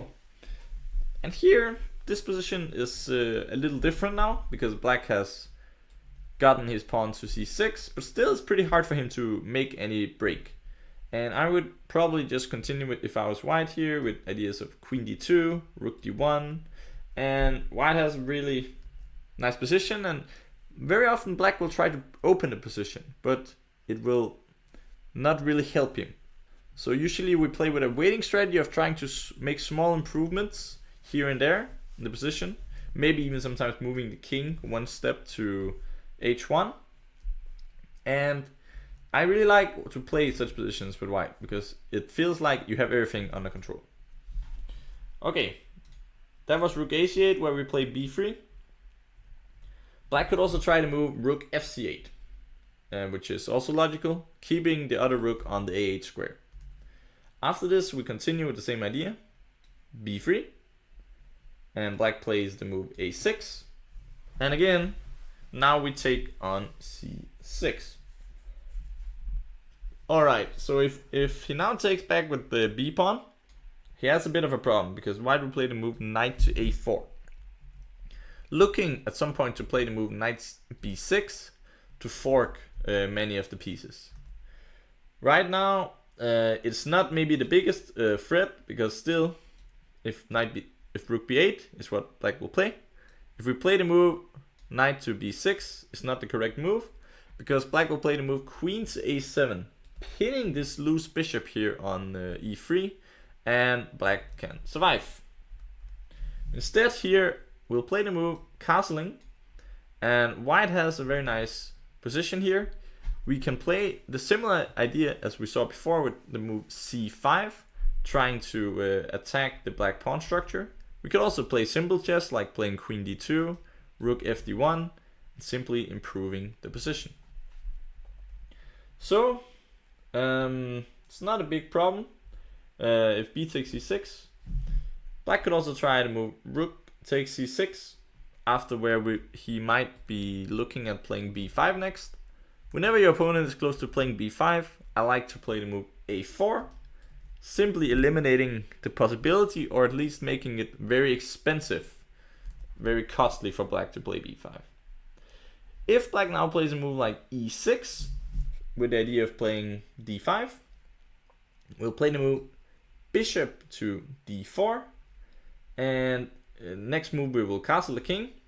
Black is not in time to play d5, because we can take, pawn takes, and we're just in time to take the knight, after which we'll take on d5 and have a lovely knight on d5 protected by the e4 pawn. White is doing very well here. Very strong knight. Okay, so that was if e6.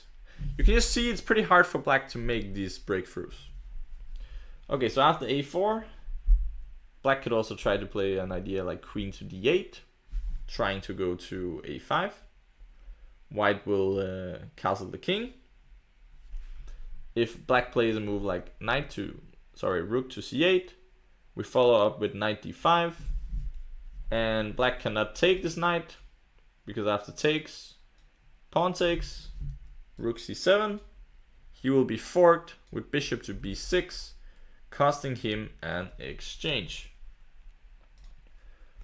So after knight d5, black could also try to move e6, where after we'll play the move knight to b4, and again if rook c7, we have this move bishop b6, so black has to be fancy here to survive.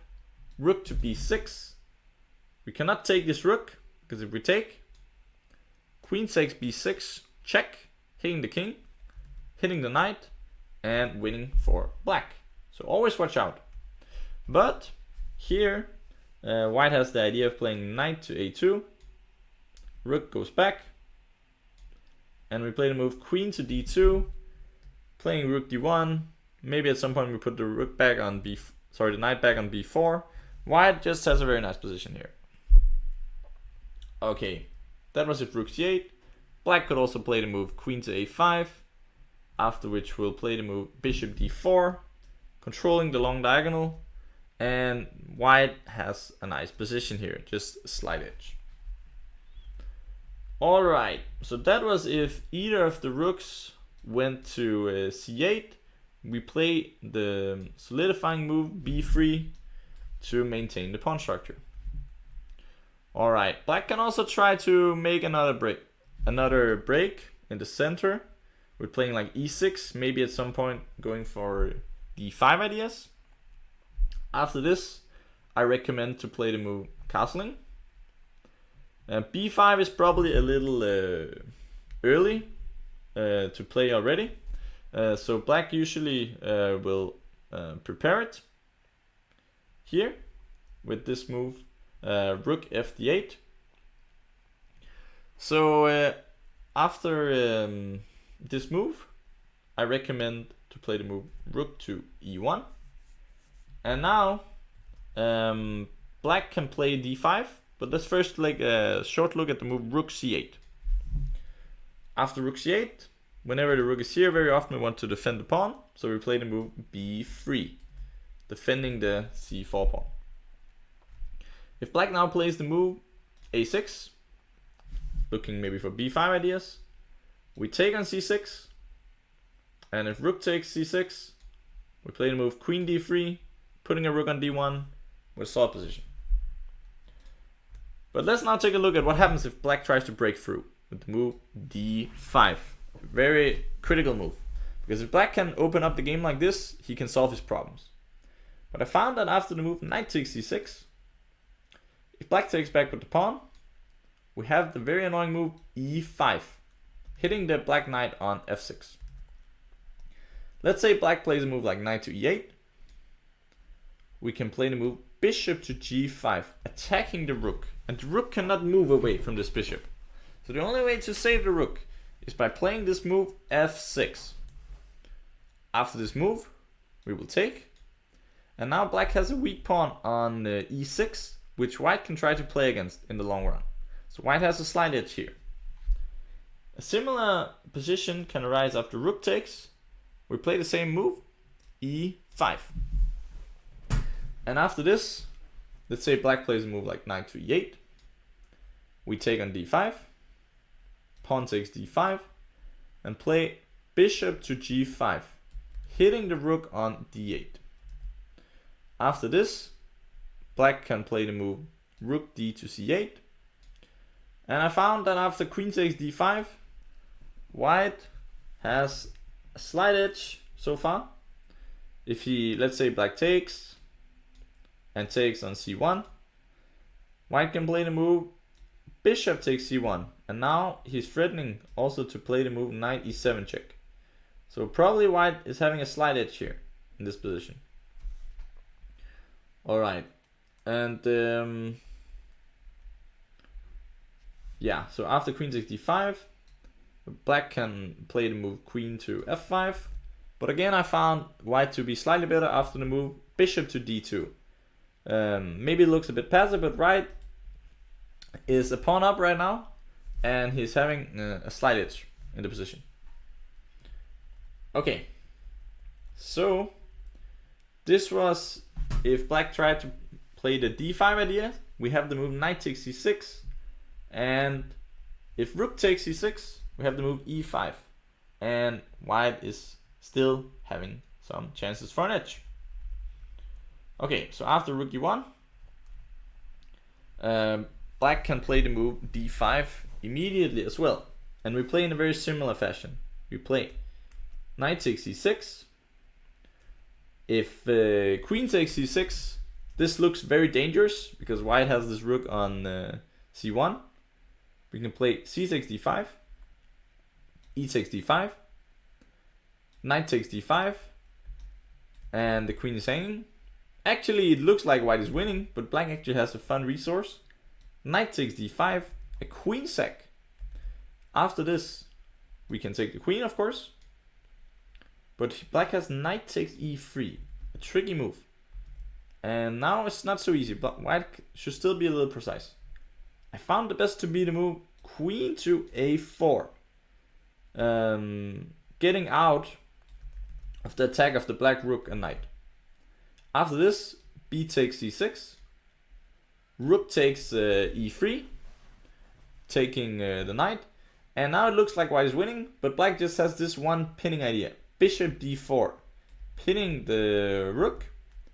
And after king f2, if black now takes the rook, king takes, white has a better endgame here. White has a pawn and a queen for two rooks, but also black has some weak pawns. And in general, white also can try to attack the black king. So white can never lose here. Maybe he can win.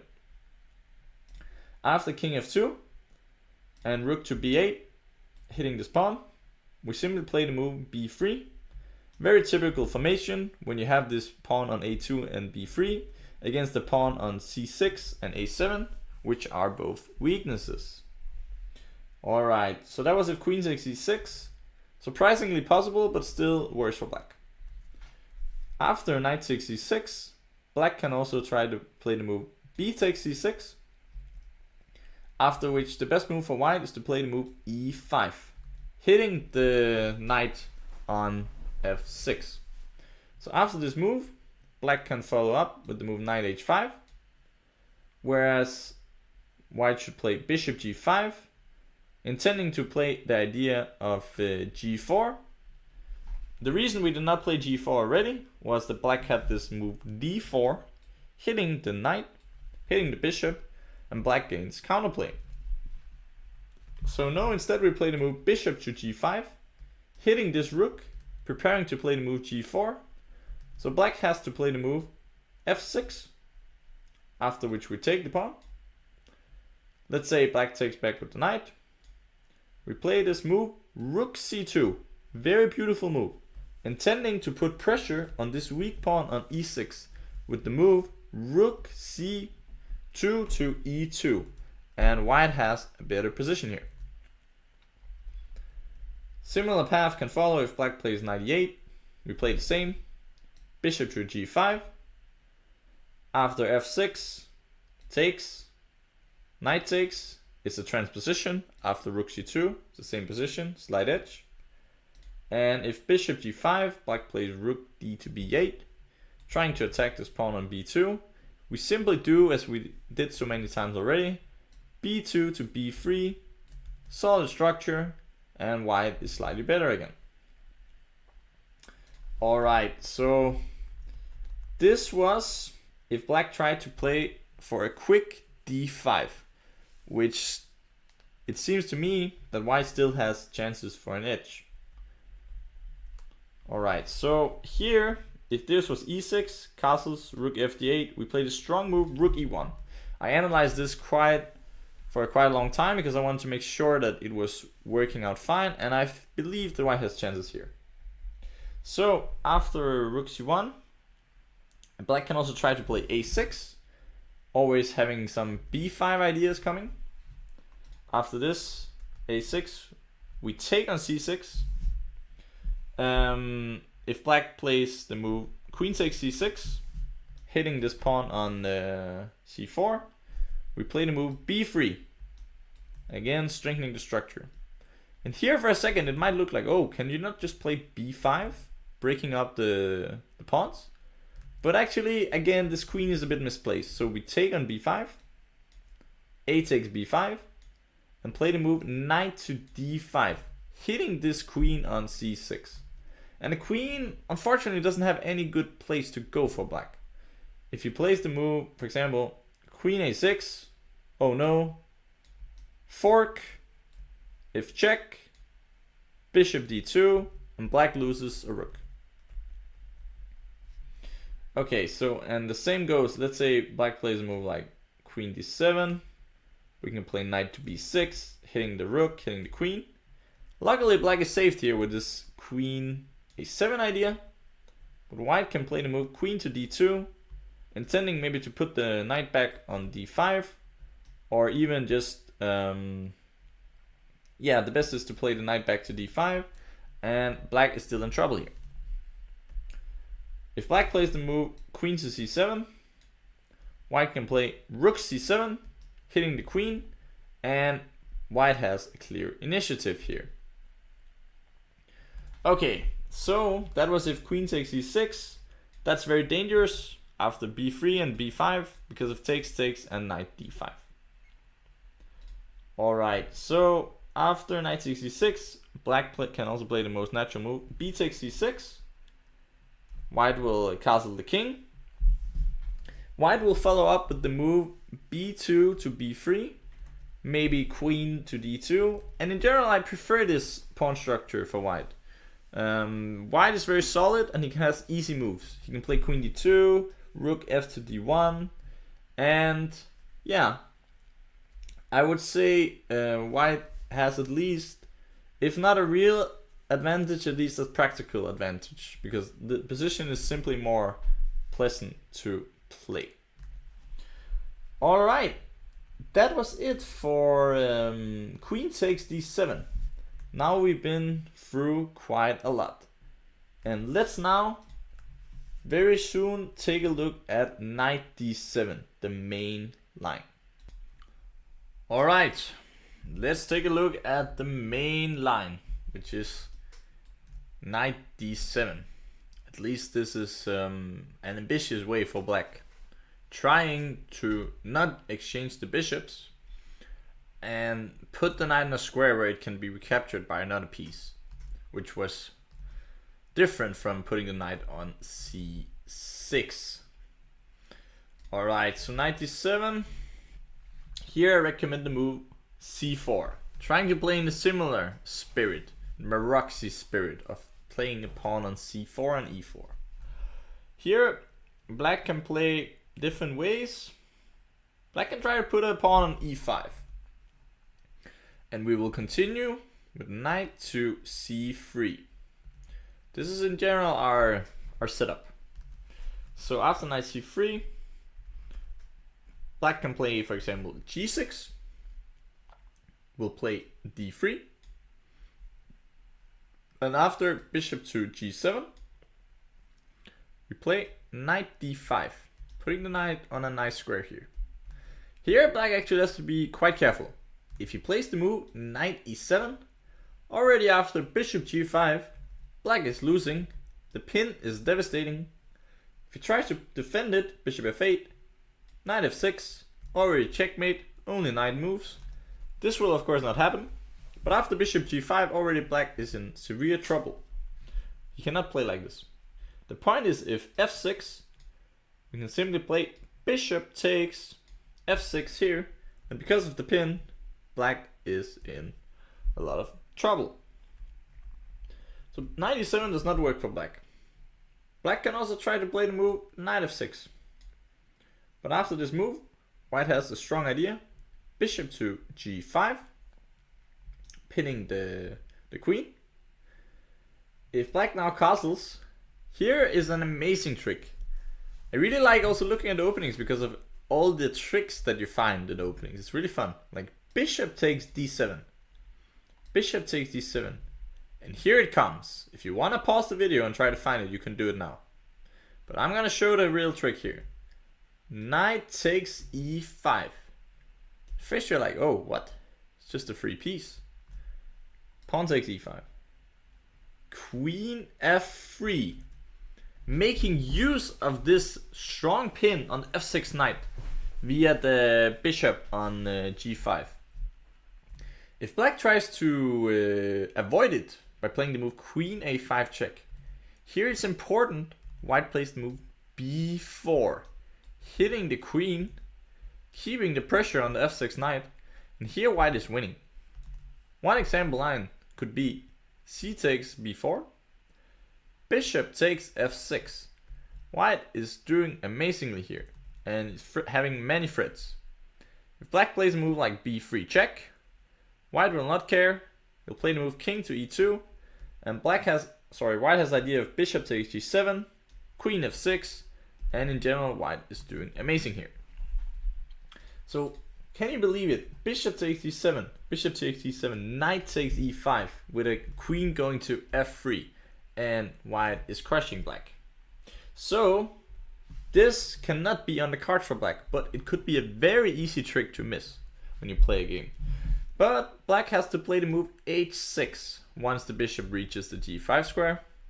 After this, white takes the knight, the bishop, bishop takes f6, and plays the move queen to d2, keeping an eye on two flanks with the move b4, opening the queen side, but also keeping an eye on the queen side, the king side, the h6 pawn. If black now castles the king, would be a grave error after the move queen takes h6, for example, and now white has won a pawn.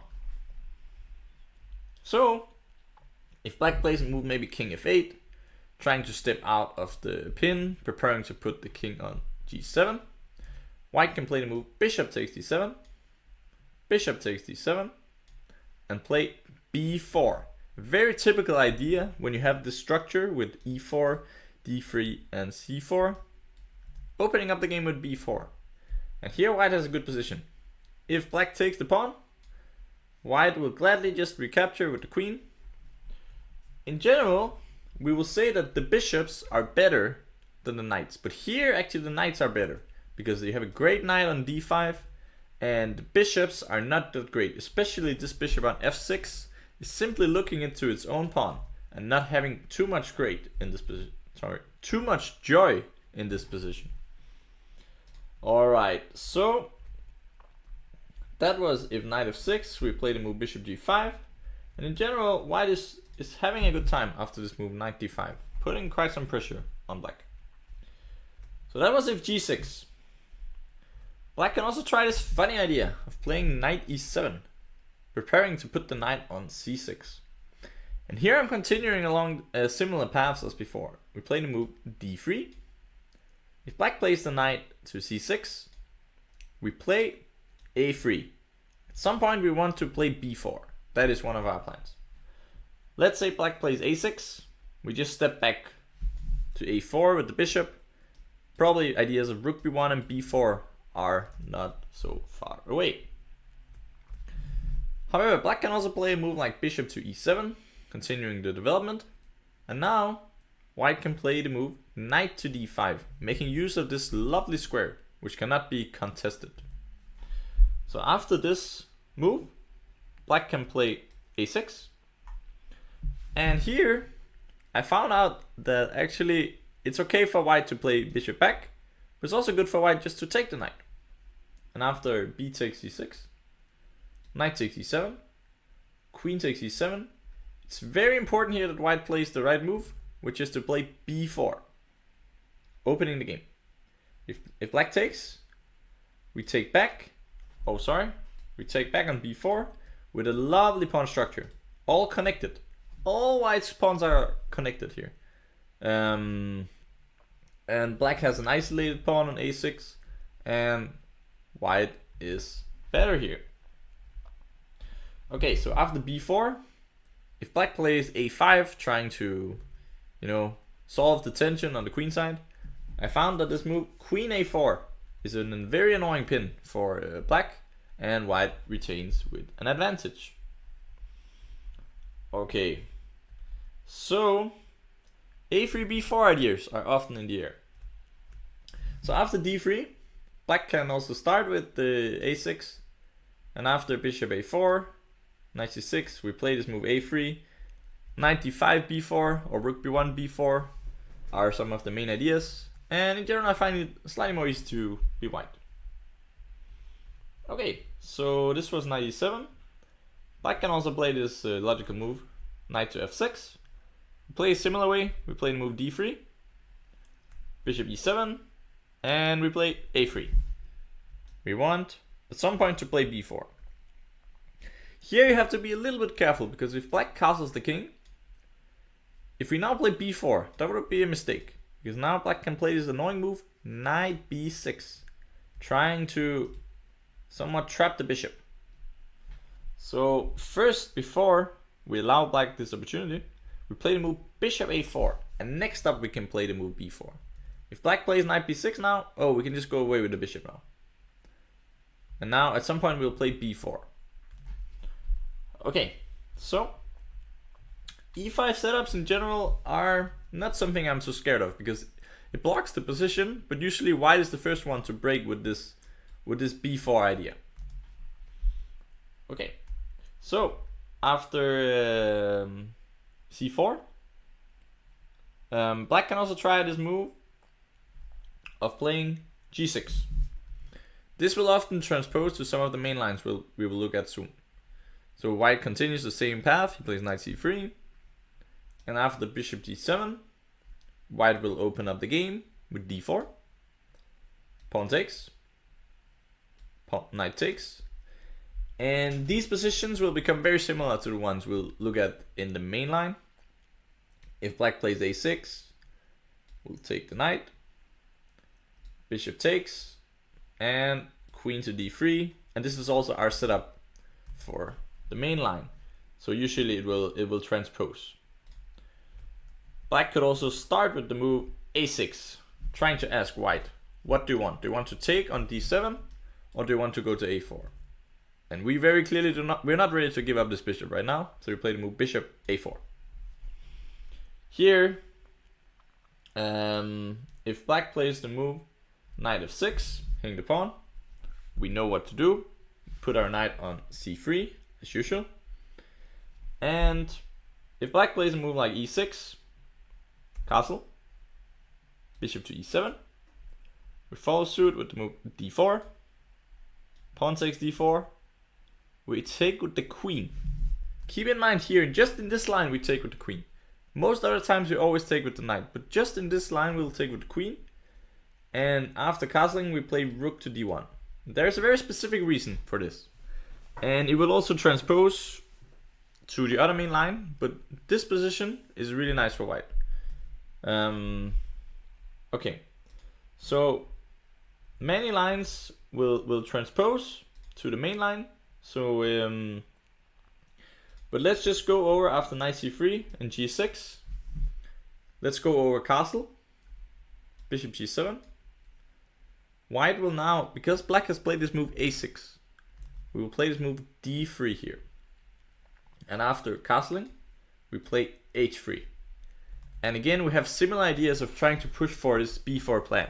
We play a3, we play rook b1, we play b4, we put a bishop on e3, and in general, white is more comfortable, in my opinion. And also, if you ask an engine.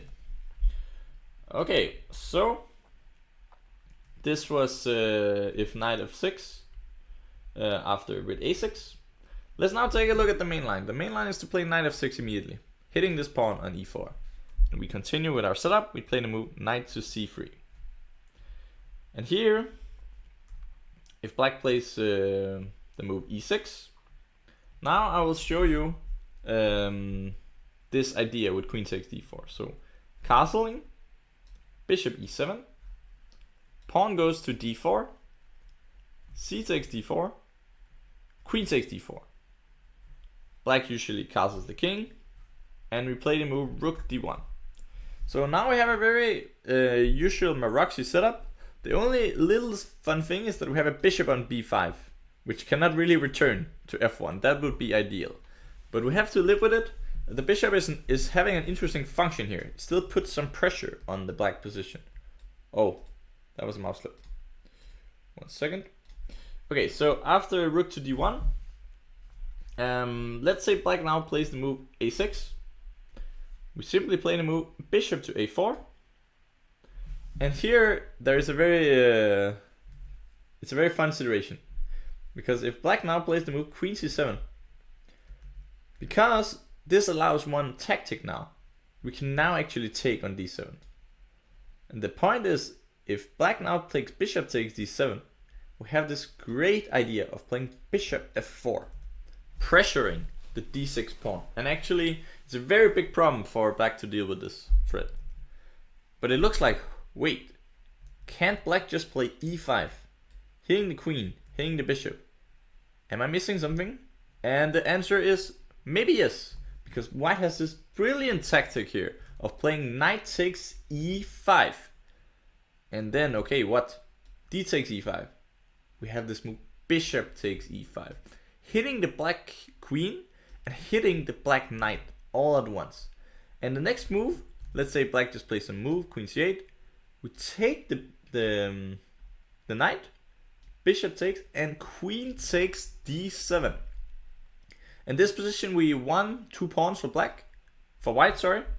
Maybe we can win 1 pawn back for black, but it's not enough. White is much better here because of this great combination of sacrificing a piece, but eventually gaining it back with dividends. Okay, so after this, black can also try to take with the knight. And after this, we'll play the move bishop to g5, trying to change the bishops, because if they are gone, the d6 pawn will become even more vulnerable than it used to be. Let's say black takes, we take back with the knight. This pawn is not looking fun. We can simply defend our own pawn with b3, but there is no friendly pawn in anywhere close to the d6 pawn, so it will simply be dropping soon. Black can also try to play the move f6, but usually moving the f pawn in such a position is not very pretty, because it's taking away a square from black himself and also opening up for the black king. So after the move bishop to e3, white is simply doing better here. It's like a nice position. The bishop is not developed and black has some weaknesses. For example here, always you have to watch out for some tricks like this one, knight d5, hitting this and hitting this. And if you take, try to take a look here, queen takes d5, And you might think, oh, we want a rook here. But in chess, lines always continue. So let's say bishop b7. Oh no, the queen is trapped. Queen a7 and rook a8. And black wins. But I'm just saying, you always have to watch out for such tactical operations. Okay, anyways, after bishop takes d7, black is in a lot of trouble. And also in this position here. White can follow up with rook c1. Alright, so this was if a6. Black can also play queen c7 already here. And the same tactic applies again. Once the queen is on c7, we can take on d7. Bishop takes d7. And bishop f4. Exact same tactic as before. If black just does not want to deal with the tactic, let's say he plays the move bishop c6, trying to gain some counterplay on the e4 pawn. We will take on d6. Bishop takes d6. Queen takes d6. Queen takes d6. Rook takes d6. And now if black tries to play smart with knight takes d4, he will be severely punished after rook takes c6. Knight takes c3, because if b takes c6, knight takes e4, white has two knights, which are clearly better than having one rook. Or if he takes on c3, white has the intermezzo of playing rook c7, the knight is hanging, the pawn is hanging, and white is much better in this endgame. We usually say that a rook on the 7th can be worth a pawn. Okay, so after this, black can try to play the move bishop takes e4, after which white can continue knight e5, having a strong knight here and a potential majority on the queen side. If black tries to change some pieces, rook d8, after rook d1, rook takes d6, rook takes d6, I simply found that white has an advantage here. He has better pieces, the bishop is slippery, but not in a good way, and white will have good chances to convert this endgame. So that's why bishop c6 does not really solve all of black's problems. Instead, let's say black tries again to play e5. We have this trick, knight takes e5, pawn takes e5, bishop takes e5, hitting the queen, hitting the knight on f6, and if queen a5, bishop takes f6, bishop takes f6, queen takes d7. White, right now he's 2 pawns up. Let's say bishop takes c3, b takes c3, queen takes c3. We can play different moves here. Maybe rook c1, maybe rook d to c1. Anyways, white is a pawn up here and he's having good chances to win the game. Okay, so that was at e6. And that's why we take with the queen, because we have this really cool tactic of sacrificing a piece, but just for a bit. Okay, so after knight c3, black can also try to play a6, which will transpose to a line we saw earlier. White plays bishop a4, g6, castling, bishop g7, and now because of a6 here, we play with the move d3, not d4. Black castles the king, and we play h3. Always keeping an eye on this square on g4 can be very useful.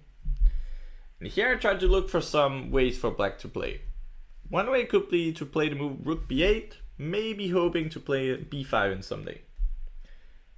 White responds rook to b1, and the idea for black is to play knight to e8, trying to put it on c7, follow up with the idea of playing b5. After this, because black has played some pretty passive moves of playing rook b8 and playing knight back to e8, we can play d4 now. Even though we have lost one tempo, black has also made some backwards moves, so it's not a big deal. If black now takes, plays knight c7, we will continue with bishop e3, having a really nice position with the Maroczy bind, and just note b5 is not really an option because knight c6 is always there, hitting the rook, hitting the queen, and white is the one celebrating tonight. Okay, so after this, c takes d4, white is better here. Black can also try to keep the status quo of not taking on d4. Let's say he plays the move knight to c7, intending at some point to play the move b5. I found that the best option was to take bishop takes d7, bishop takes d7, d takes c5, d takes c5, following up with the move bishop to f4. And white has a really easy play here. Could follow up maybe with queen d2, rook d1, maybe trying to exchange the bishops. But in general, white also has access to the d5 square, and it's just much more pleasant to be white here. Okay, so instead of rook b8, black can also try to play a move like b6, trying to develop the bishop here. We continue with the ideas of playing b4, so we play rook b1 first to prepare it. Let's say bishop goes to b7, white plays the move b4, black takes this pawn, simply recapture. Black has a weakness here on b6, white can put a bishop on e3, maybe white can even at some point put the bishop on c2, and in general white has a nice position here. Let's say black does not take. If he plays a move like rook to b8, white can play a move bishop e3, ideas of playing a3 or queen d2, and in general white has a pleasant position. Alright, so that was if black played a6 and g6. Then we do not play d4, we play with d3. In general, we'll try to play for b4 ideas. Okay, so here, let's now turn to the main line. Ultra main line, which is the move g6. And let's say castles, bishop g7, we play d4, pawn takes, knight takes, and here if black plays the move a6, we can choose if we want to play bishop a4 and transpose to the line I just showed. Sorry, not the line I just showed, but a similar line. Or we can take. Usually I recommend to take here. That's the easiest. And after bishop takes, we play the move queen to d3, trying to keep control of the Najdorf center. But usually black plays the move castles here, after which the best move for black is to play the move, for white, is to take the knight. If black takes with his knight, we play b3, intending to put the bishop on the e3 next, maybe followed with something like f3, and we have a great position. But usually black will take bishop takes d7, and white here should play this move queen d3. It's a very important move, because white has to watch out. Black wants maybe to play rook c8, putting pressure, so we have to be ready for it. That's why we centralize the queen. Here black has some different ways to play. One is to play the move knight to g4, aiming to put the knight on e5 at some moment. Against this, I recommend to play the move knight to f3 and keeping an eye on this e5 square. If rook goes to c8, bishop should go to d2. At some point we play rook c1, we play ideas of b3, and we have a solid center. If black, however, plays the move knight to e5, we take the knight, bishop takes, and here we can choose. We can play either bishop e3 or bishop h6. Both are fine, giving a slight edge. I think bishop e3 is maybe the easier one, following up with rook c1, but bishop h6 is also interesting. It's also an interesting option. Anyways, let's now look at some other choices. Knight g4, we had knight f3. Let's say black plays the move a6. Now we will limit black from using the g4 square with the move h3, taking full control. Now if black plays the move rook c8, we follow up with the move a4, controlling the b5 break. Here, if black now plays the move queen c7, trying to hit this pawn on c4, we'll play the move b3, solidifying the pawn on c4, and we can continue with moves like bishop b2 or bishop e3. In general, white has a better position here. Even sometimes we can play bishop to a3 if we want to be fancy. Okay. So after a4, the main move for black is to play e6. That's the best move. And that's trying at some point maybe to play a d5 break. After e6, I have put the move rook to d1, aiming to pressure this pawn on d6. And after this, black plays the move queen to c7, putting pressure. And here, unfortunately, it's not the best to play the move b3, because black is just in time to play this move d5 and breaking the center in a nice way for him. For example, if takes, sorry, we cannot take because queen takes c3, dropping a knight. And if we take here, take on d5, knight takes, pawn takes, black has to move queen to c5. This pawn on the d5 cannot be saved in the long run, and black has a fine position. For that reason, in this case, we can unfortunately not play the move b3. Instead, we have to play a little more concrete chess. We play the move knight to f3, targeting this pawn on d6. Black should now grab the pawn on c4, and we take the pawn on d6. And here, actually, black still has to be careful. For example, if you place a logical move, like rook f to d8, we have the option of playing bishop to g5, whereas black has a lot of trouble. We have threats of knight e5, maybe even e5 sometimes, and black is actually losing here. So the best move for black is to be very conservative, to drag back the queen to c7, after which we take, rook takes, and we play the move bishop to f4, hitting the rook. Black still has to be careful. If he plays a move maybe like rook to c4, knight e5 is a big pain, hitting both the bishop and then the rook. So after bishop to f4, the best move for black is to play the move rook c8, after where we play bishop to d6, hitting the rook. Black has to go here with the rook to e8, and now I can play the move e5. And this line, I still believe white is better here, because if black plays the move knight to d5, which is the best move, white will still be a pawn up here. And the computer says black is okay, but usually I prefer still to have the position with the extra pawn. Usually it gives a few more chances. But also black had quite a long way to make it here, and even then he's still a pawn down. So life is not always so easy with black.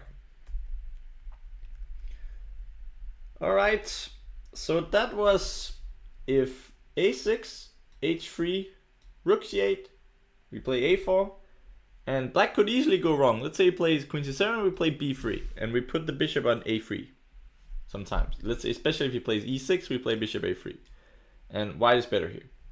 So he had to find absolute all the best moves, and still he's struggling a little bit here. Still, it's not so easy for black. Alright, so instead of a6, black could also play the immediate rook c8. That is also a very logical continuation. And then we play the move b3, establishing the connected free pawns here.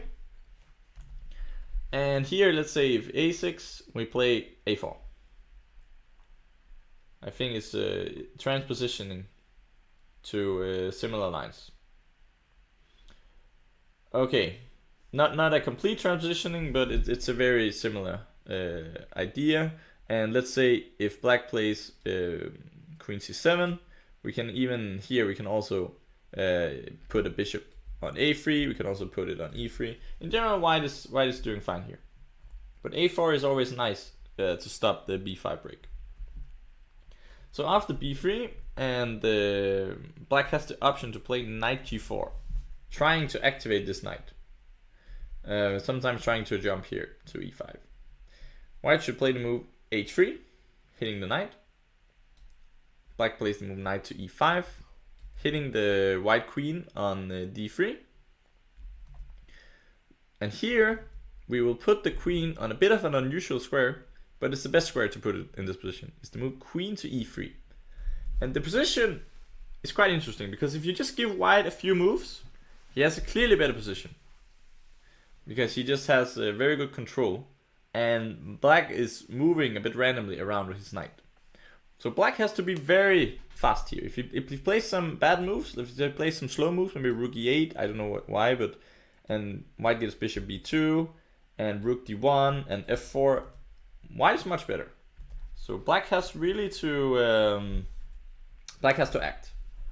One way of trying to act is to play the move a6, as we know, trying to play the idea of b5. Here white will play the move a4, as we usually do. And now black again has to figure out what to do. If he plays the move, he can try to play f5. That's quite a way to try to gain some counterplay. White should take, because black is threatening now to play the move f4. So white should take on f5.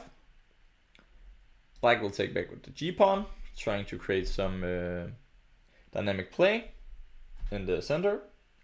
And after this, we can play this move knight to d5 for white. And here, if black plays the move rook f7, we play the move rook to b1, stepping out of this long diagonal. And yeah, in general, white is doing slightly better here. One example line could be knight c6, knight goes to e6, hits the queen, hits the bishop, bishop takes e6, queen takes e6, and after knight d4, queen e3, and f4, we should not take on f4, that would be a grave error, because rook takes f4, queen takes f4, and knight e2, winning the game for black. Instead, we should play very calm chess. We play the move queen e4, and this pawn is weak. We have a strong knight, and black is under pressure here. Okay, so knight d5. If rook f7, we play the move rook b1. Instead, here black can play the move e6, kicking away this knight on d5, and we put the knight on f4. The position is quite complicated, but white has a slight edge. We have ideas of putting a knight on the h5 square and putting a queen to g3. And in general, I would prefer white here. Okay, so that was f5. Black can also try another approach, trying to challenge the d4 knight immediately with knight c6. After this move, we play the move knight d to e2. And we're coming with maybe a bishop to a3 or a bishop to b2 idea. So again, black has to act. So he plays the move f5. We take on f5. If he takes now with the g-pawn, we play the move bishop to b2. And we just need a few more moves, and we have a great position. So let's say black tries to play maybe not the best move, but one option to play e5. We play the move rook d1. And the pawn on d6 is very vulnerable, and white is better here. You can also put a knight on d5 now that cannot be challenged anymore. If instead black took with the bishop, we continue with the move bishop to a3, and intending again rook to d1. And if we count the pawn islands, we can say white has 2. And black has 3. So this also counts for that in general the pawn structure is better for white. And the opening has gone quite well. Okay, so that was if a6. Let's now cover one of the last lines, the move f5, trying to gain immediate counterplay. We follow with e takes f5. Bishop takes f5 is a mistake. The bishop is loose here. White will play the move bishop to b2. Can follow up with rook d1 or rook e1. And in general, we're very happy here with white. So the move to create some dynamic play is the move g takes f5. And here black has the idea of playing f4. For that reason, we should now play the very important move knight to d5, gaining active play. And now, if black plays the move e6, we again put the knight on f4, having some lovely knights, and in general, white is better here. Also, sometimes knight h5 idea is in the air. If black plays the move rook f7, we'll play the move rook to b1 and getting out of the bishop. And if black plays queen a5, hitting the pawn on a2, we play queen e2, defending the pawn. And in general, white has a slightly better position here. Okay, so after knight d5, black can also try this move queen e8, a typical move trying to gain some attack with the queen at some point. I found the best move to be pawn to f4, pushing away this knight on e5. And let's say black plays a move like knight g6. Now he has blocked his queen. And after this move, I suggest the move bishop to a3, coming up with rook d1 or rook e1. And in general, I like the white position more here. Even though objectively maybe it's around equal, I personally don't like having such a weak pawn. The knights are very tricky, and I think it's a great position to try to play for a win. So I think I went through all the lines now that I wanted to show today. And I think it's a great full repertoire. Like, you can play this, you can keep playing it. In general, these Maroczy structures are hard for black to deal with. And let's just make a really short recap of the initial moves. So first we play e4, c5, knight f3, d6, bishop b5 check. Black has some different options. If black plays the move knight c6, we castle the king, and we play against the main line bishop d7. We play the move rook e1, following up with ideas of playing c3 d4 and playing in the center.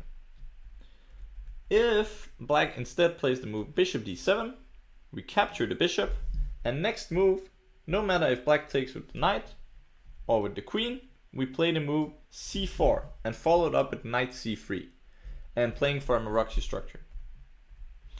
If black plays the move knight d7, one of the most popular lines, we play still the same spirit. We play c4, and very often we put a knight on c3. Most of the times we open up the game with d4 later, but also sometimes we play with the ideas of, for example here, let me show you. Sometimes we also play with ideas of playing the pawn to d3 and put a pawn on h3. And when we have this setups with the pawn on c4, d3 and e4, we play usually for the b4 break, where we play a3, rook b1 and b4. Alright, I hope you found this course useful, and you can let me know if you have some specific question about certain lines. But otherwise, I hope you will enjoy it and that you learned some concepts. In general, I really want to teach positional strategic chess, because I feel like it's much easier to train like tactics, like doing some solving puzzles and playing games. You can also practice your practical vision, but sometimes it's hard to learn about new concepts. So I really try to teach this in the opening part, and at the same time giving a full repertoire. So thanks a lot for watching, and please subscribe if you liked it. See you!